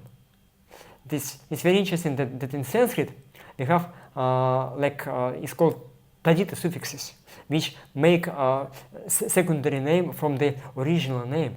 Bhagavan, Bhagavata, first long K, some grammatical operations are being done. So that's why first syllable becomes long. But then second transformation, like we have Bhagavan and Bhagavata, books which deals with Bhagavan or related to Bhagavan. But then when we say not Bhagavata also means devotees of Bhagavan, those who are connected to Krishna also. Bhagavata and Bhagavata is the book Bhagavata and person Bhagavata also. So Srimad Bhagavatam deals with Bhagavan and his devotees. And then Bhagavata-sandarbha is the book written by Srila Jiva Goswami which deals with Srimad Bhagavatam, which in turn deals with Bhagavan and his devotees. That's why it's the like play of words. Same word can mean many things in Sanskrit. And therefore, Srila Jiva Goswami, while choosing this first verse from Srimad Bhagavatam, he gives hints. What is the topic of Srimad Bhagavatam? The topic of Srimad Bhagavatam is the Bhagavan, but not just Bhagavan. It's Sri Chaitanya Mahaprabhu, who is the Bhagavan, Supreme Personality of Godhead. Then Sandarbhas, they deal with the Srimad Bhagavatam. Not just some... Srimad Bhagavatam is the basis of all Shat Sandarbhas, or Bhagavata-sandarbha. So that's why he takes a verse from Srimad Bhagavatam, but not just the verse from Srimad Bhagavatam, but the verse which gives the evidence that Lord Chaitanya Mahaprabhu, he is the Supreme Personality of Godhead. And then Jiva Goswami, he never openly say that Sri Chaitanya Mahaprabhu said that or this or and so on. He never gives Lord Chaitanya's words as the pramana for his work.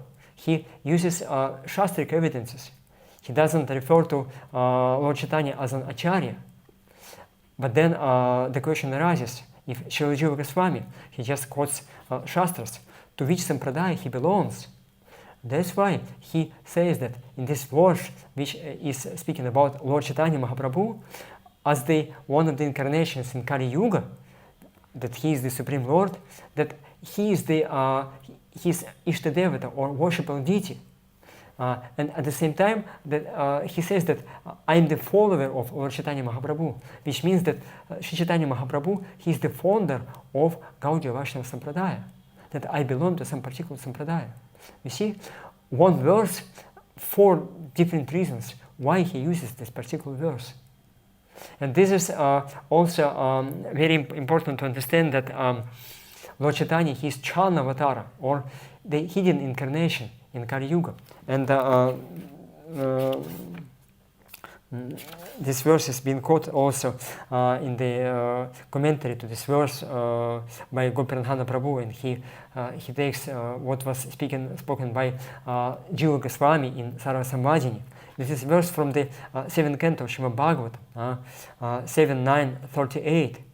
Itham nritirget rishideva gashavatar lokan vidhavayesiham si jagat pratipan dharmam mahapurushapasi yuganuvritam channaskalau tadabhavastri yugodhasa satvam. In this way, my dear Lord Nrsimhadev, you appear in various incarnations as a human being, an animal, a great saint, a demigod, a fish, or a tortoise, thus maintaining the entire creation and killing the enemies of the world.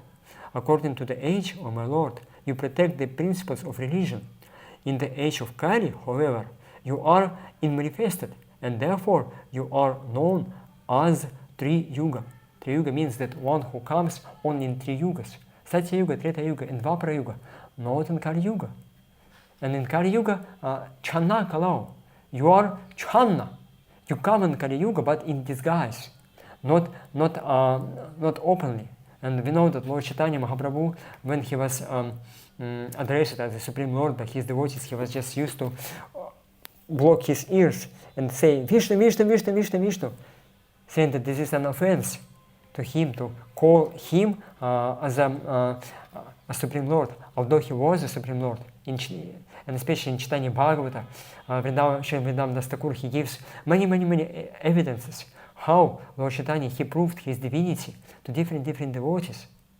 But it's impossible to understand him because he's trying to hide himself. He came in the mood of Srimati Radharani to understand her love, the happiness of her love, to put himself in her place. Because this verse, which is given in the 10th canto of Srimad Bhagavatam, Napari ham niravadya samvijam sasatku kritam vibudhayu shapipi yamabajam durjala geha shinkala samrichatan no praeteta sathuna. Krishna, he says that I became a debtor because I cannot repay your love to me. That's why in order to repay this love, praeteta sathuna, Supreme Lord Krishna, he has to do the same which Gopi were doing in their love to Krishna. So that's why somebody speaking. Advaita Krishna Prabhu, you speaking. You want to say something, right? Anyway, he didn't hear. So Krishna, in order to understand the love of Srimati Radharani, he had to act in the same way. So that's why Srila Baladevi Pushana, he says in his commentary, Channa Kalau, I'll just try to see it.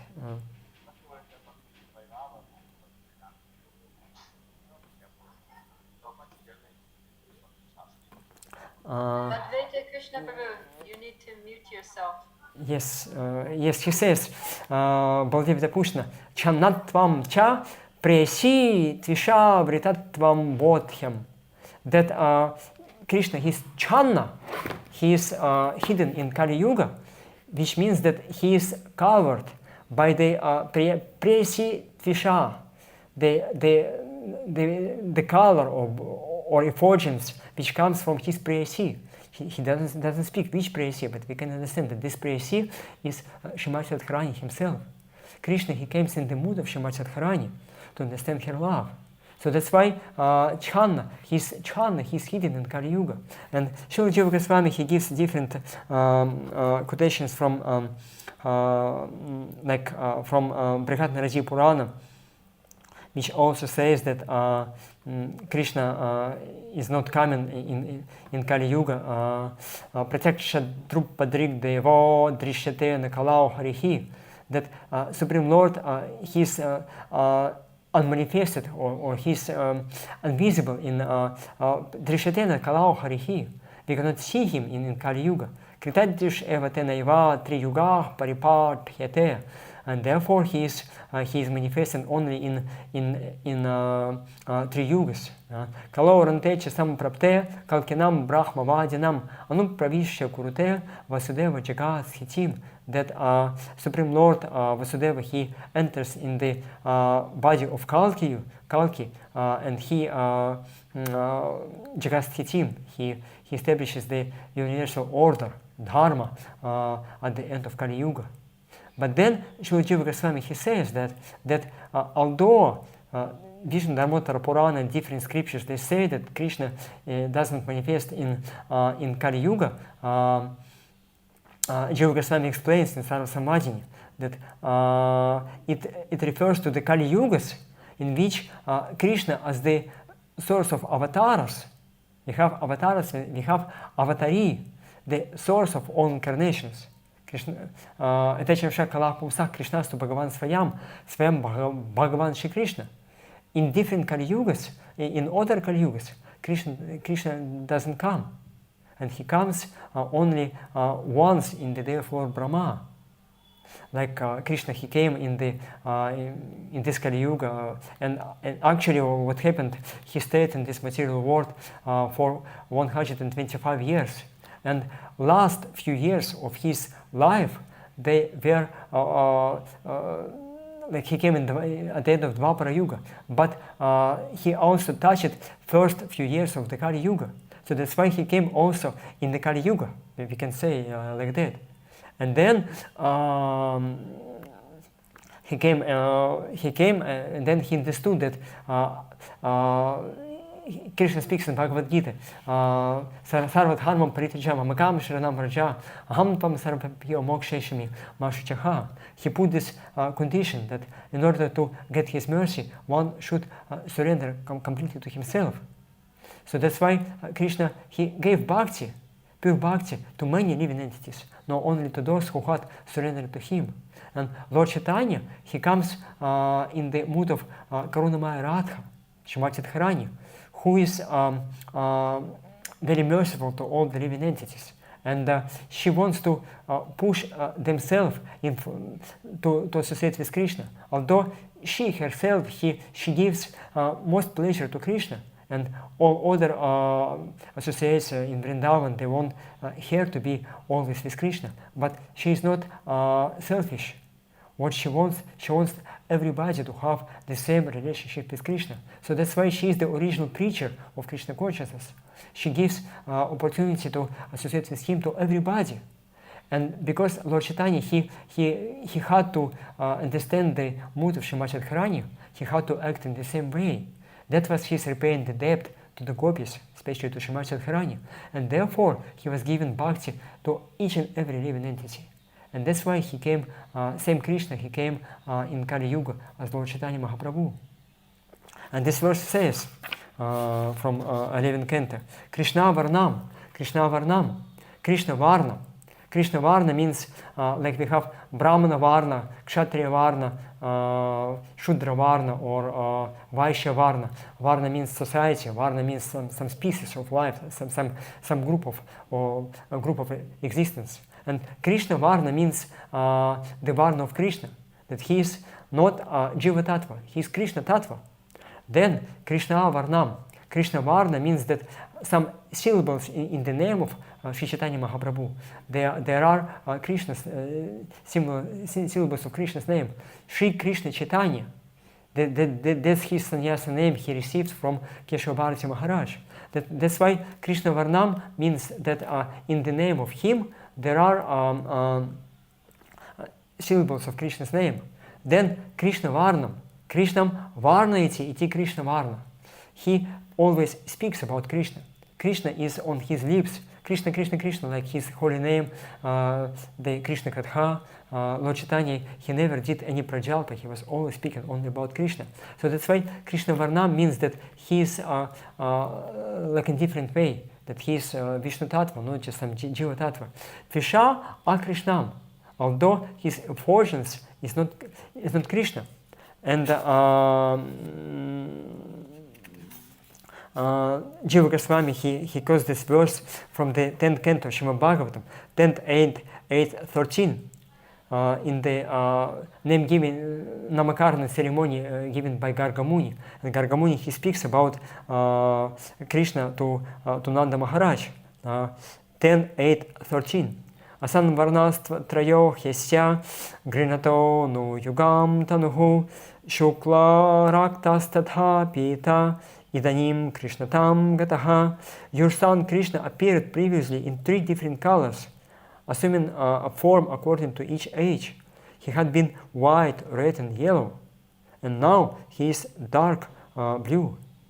And then the white incarnation was Yugavatara in Satya Yuga.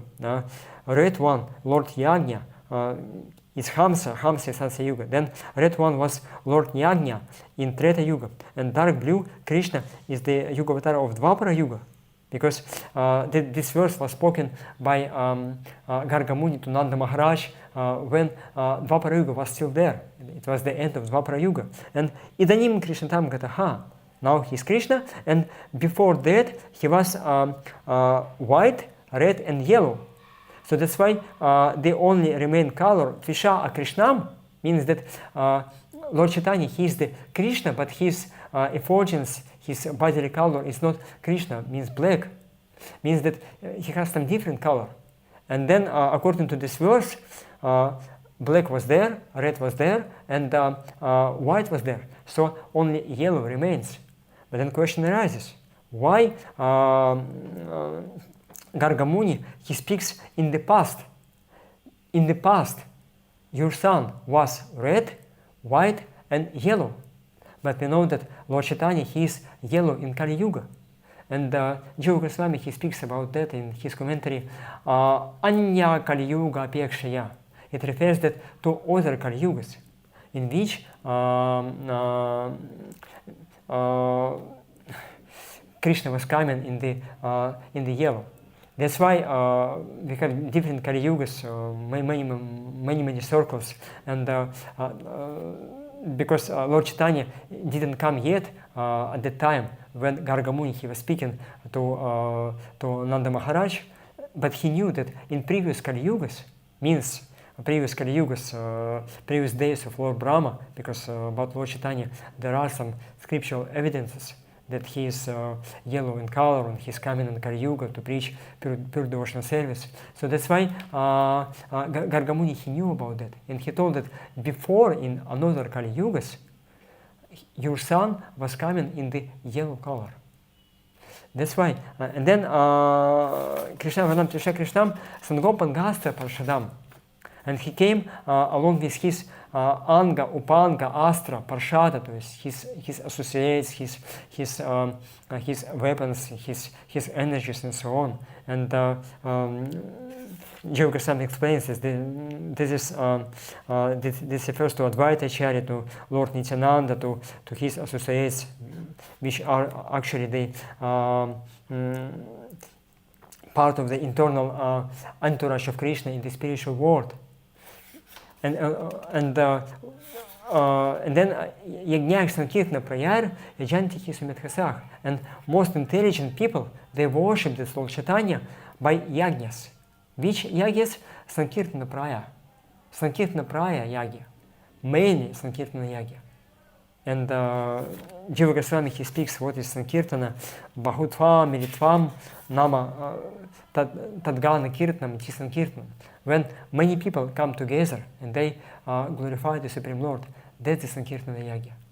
Because just japa or individual bhajan doesn't have enough strength to overcome the influence of Kali Yuga.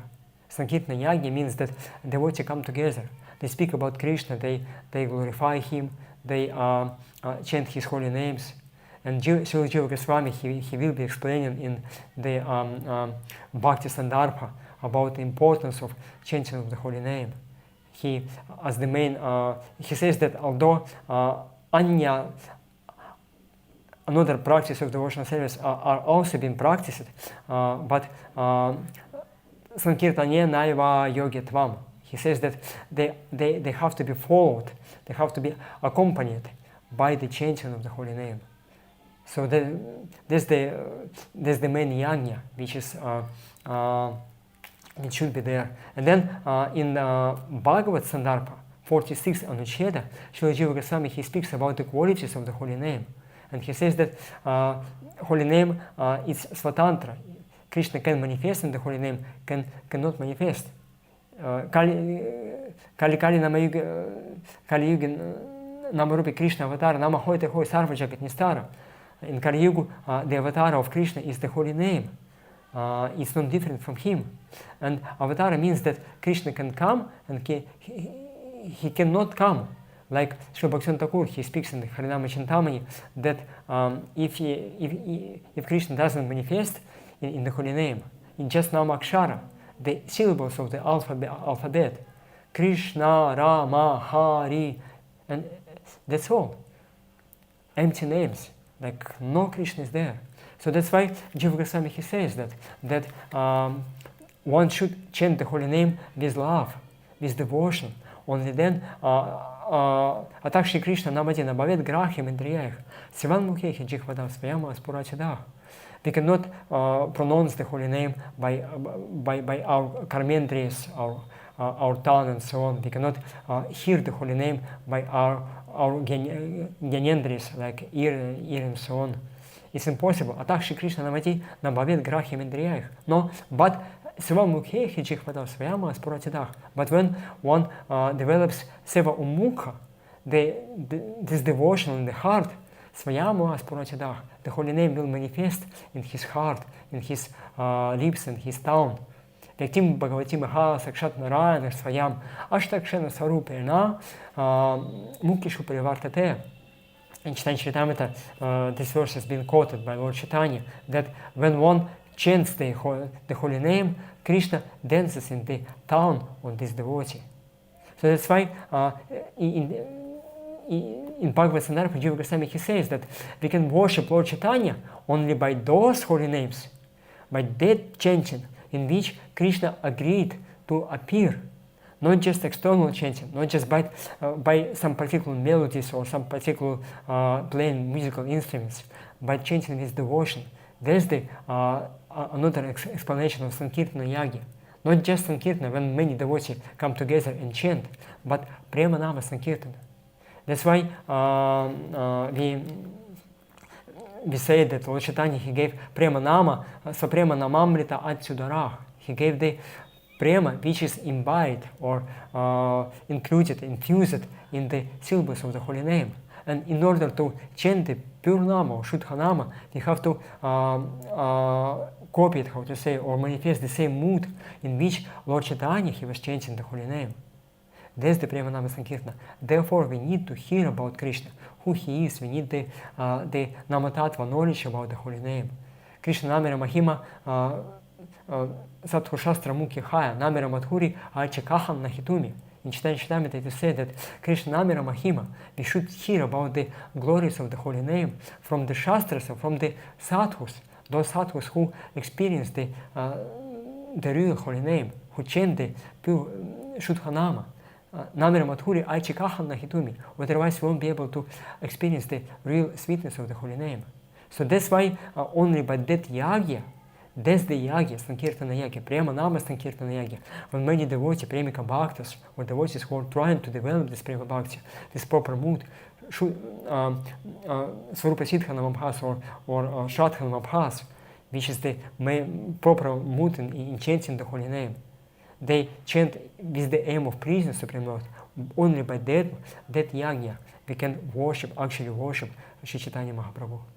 That's the explanation of this verse.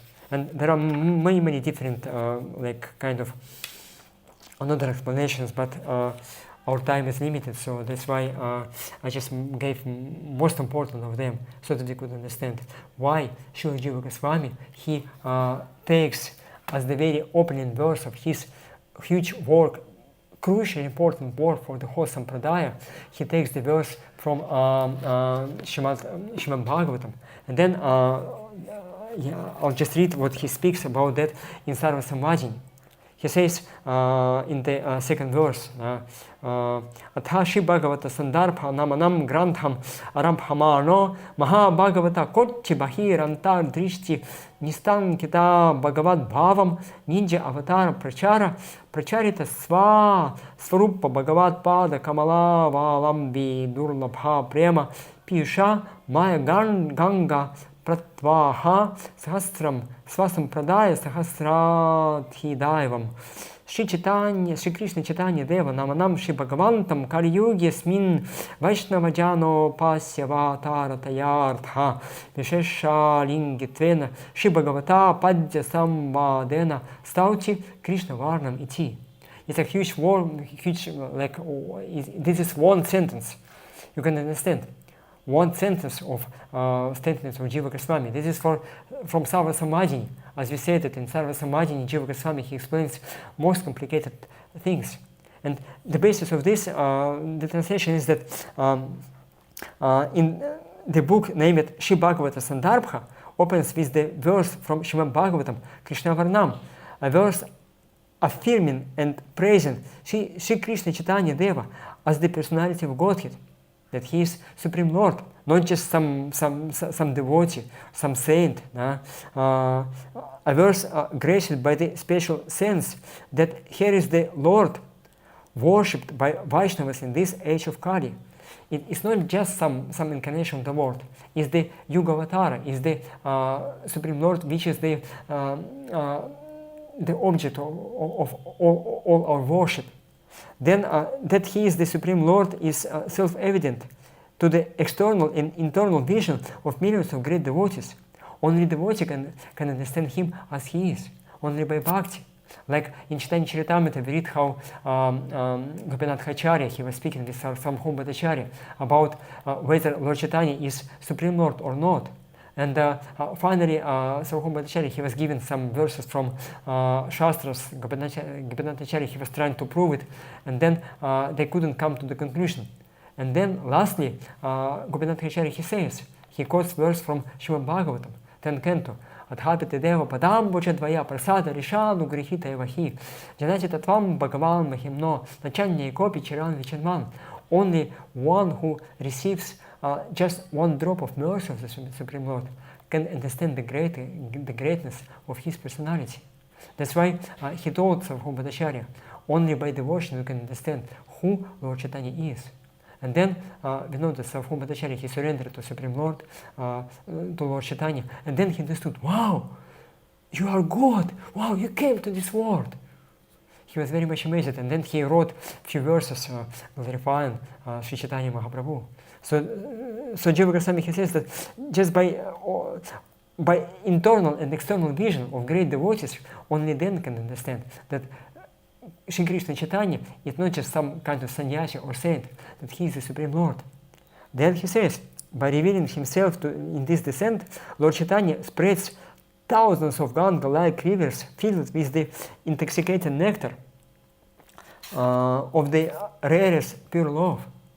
So he speaks about the mission of Lord Chaitanya, to distribute this pure love of Godhead to everyone. Although He is the Supreme Lord, but He is acting as a devotee, as a preacher. A love focused on the lotus feet of Him, love to Himself, the original personality of Godhead.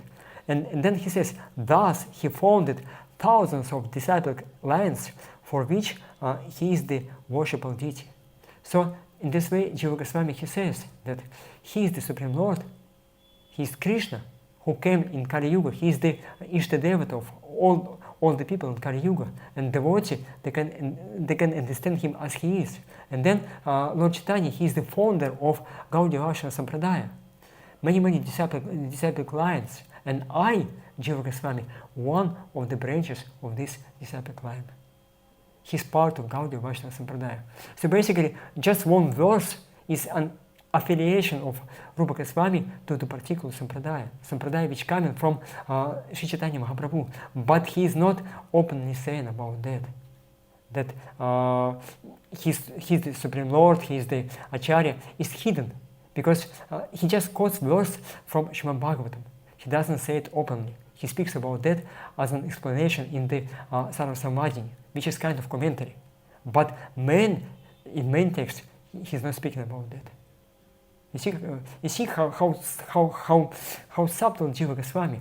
He can see that if he takes Acharya as the foundation or as the supreme authority, Lord Chaitanya as an Acharya. So that's why not everybody will accept his teachings. Like not everybody is forced to accept the Hita Harivamsha teachings as the supreme authority. For his sampradaya it is, but not for the people outside his sampradaya. That's why if Srila Jiva Goswami used to base his teachings just on the what was spoken by Lord Chaitanya Mahaprabhu, not everybody would accept it. But that's why he wanted to establish our Gaudiya Vaishnava Sampradaya, and he wanted to attract people from different sampradayas, different views, to his philosophy. Not just to the personality of Lord Chaitanya Mahaprabhu. He will speak about him, but not here in Sandarbhas. He just speaks about the philosophy of Lord Chaitanya and the rasa which Lord Chaitanya gave. And then, when people understand that, what is the essence of teachings of Lord Chaitanya, then when they come in contact with Lord Chaitanya Mahaprabhu, they will accept him, they will start worship him. That's the only way how to do that. So Jiva Goswami, he is not sectarian, he is open-minded, he is thinking about the benefits of many different devotees from different sampradayas, so that they could take benefit from studying sandarbhas. And we know that Srila Baladev Pushana, originally he was a sannyasi in Madhva Sampradaya, but then he met Radhamnar Goswami, one of the Gaudiya Vaishnava sannyasis, and he actually convinced Radhamnar Goswami in his teachings. He defeated him, but then Radhamnar he told, okay, you can read Sandarbhas of Jiva Goswami, he will like it. And he read whole Sandarbhas, and because of that he became part of Gaudiya Vaishnava Sampradaya. You see, that's the result of the tactics, of the strategy of Jiva Goswami, which he takes in his approach in Sandarbhas. Just by first verse of Sandarbhas, so many goals are being accomplished. This is the genius of Jiva Goswami. You see, so many subtle things. Okay, I'll stop now, and we'll continue in the next session. It will be on the Tuesday. So maybe there are any questions or any comments or objections, whatever. I can stay with you and answer them. Is it clear, dear devotees? Is it not too complicated? No? Okay, Mataji Prabhupada Priya, please speak. Yes. Thank you, Prabhu. I was just wondering, because we see that Gargamuni, when he makes his prediction, analysis of Krishna's birth chart, he sees in the future that Krishna will appear in the golden form or yellowish form. No, you see, he gives this verse speaking about the past. In the past, he was Shukla, Raktha, Tathapita, white, red, and yellow. He speaks about the previous incarnations of the Supreme Lord. He doesn't speak about Lord Chaitanya. That's why it is said that although there are some statements in the Shastras like seemingly supporting that he is the Supreme Lord, but actually they can be interpreted in different ways. Even this verse from Krishna Varnam Tisha Krishnam, Shridhara Swami, he gives another explanation to this verse. Yeah, that's what I was going to ask about, because we hear that the sages are Trikaligya, past, present, and future. So how is it that Gargamuni and Sridhara Swami, they didn't see this coming, such a significant thing as the advent of Lord Chaitanya? Sridhara Swami and different acharyas, they like Madhavacharya, he got darshan of Lord Chaitanya Mahaprabhu, or Ramanujacharya, or different acharyas of the four sampradayas, but they were stopped to speak about him at that time. So just Deshakalapatra, time, place, and circumstances. And also, as we said, that Supreme Lord, he can hide himself. Even his devotees, in the beginning of his pastimes, his childhood pastimes, none of them could understand that he is the Supreme Lord. He was just a child or scholar or so on. And then only, when he started manifesting, only voluntarily, when he gives his mercy, only then we can understand. So that's why Lord Chaitanya, as I understand, he didn't give his mercy to Shridhara Swami to speak about his future advent as the Supreme Personality of Godhead. Or he prohibited somehow Shridhara Swami from speaking about that. That's my understanding. That's how can I explain it? What was the name of the devotee who he approached the Lord with some interpretation which was different from Sridhara Swami? Was it in relation to this verse that he was trying to establish? No. It was Vallabhabhata or Vallabhacharya, and he says that I wrote a commentary which supersedes the Shridhara Swami, which is better than Shridhara Swami. And Lord Chaitanya, he told that one who tries to reject Shridhara Swami, Swami means the sannyasi, and Swami also means the husband. He becomes like a prostitute. That's why. And like Vallabhacharya, he wrote his commentary on Srimad Bhagavatam, and it has two parts: before converting in the Gaudiya Vaishnava Sampradaya, and after conversion to Gaudiya Vaishnava Sampradaya, and they are significantly different. That's why, in Vallabha Sampradaya, not everybody accepts that Vallabhavata, he took initiation from Gadadhara Pandit also. They say that this is confirmation. Although in the manuscripts coming from Gadadhara Pandit, we have proofs that yes, that was true, that he gave initiation to Vallabhavata. That's why Vallabhacharya, when he came to Jagannath Puri, at the time he already had this part of the commentary of Srimad Bhagavatam. And then, when this incident came, Lord Chaitanya, he chastised him, and then he's got mercy of Lord Chaitanya, got Hara Pandit, and then he received initiation. After that, he wrote some other parts of Srimad Bhagavatam, which are in completely different mood. That's why it's so difficult to say. I'm not sure to which part of Sridhara Swami's explanations at that time when he was in Jagannath Puri, he was saying that I had rejected these explanations. I'm not sure. Was it this verse 1.5.32, Krishna Varnam Krishna Krishnam? Maybe not. Maybe he... Yeah, I was just wondering yes. I was wondering if Yes. If the reason that Lord Chaitanya was promoting Sridhar Swami's commentary is because he very much liked the way Sridhar Swami commented on this 11.5.32. Maybe. Yes. Maybe because in this verse he says that Krishna Tvisham Tvisha Krishnam means Tvisha Krishnam, that Krishna came and he is the Yuga Avatara, both from Dvapara Yuga and Kali Yuga too. That was Sridhara Swami's explanation. And that's why Lord Chaitanya, two reasons. Okay, he proved that I'm the Yuga Avatara for Kali Yuga because I'm also Krishna, and also in this way he had hidden the second explanation, Tvisha Krishnam, that Krishna comes in the different bodily color, not black but yellow, like that of Srimati Radharani. That might be the reason why he liked this explanation of Sridhara Swami. This is my speculation. I'm not sure if it, because I never heard Acharyas explain in this way. But it's possible. It's possible. Yes. Okay.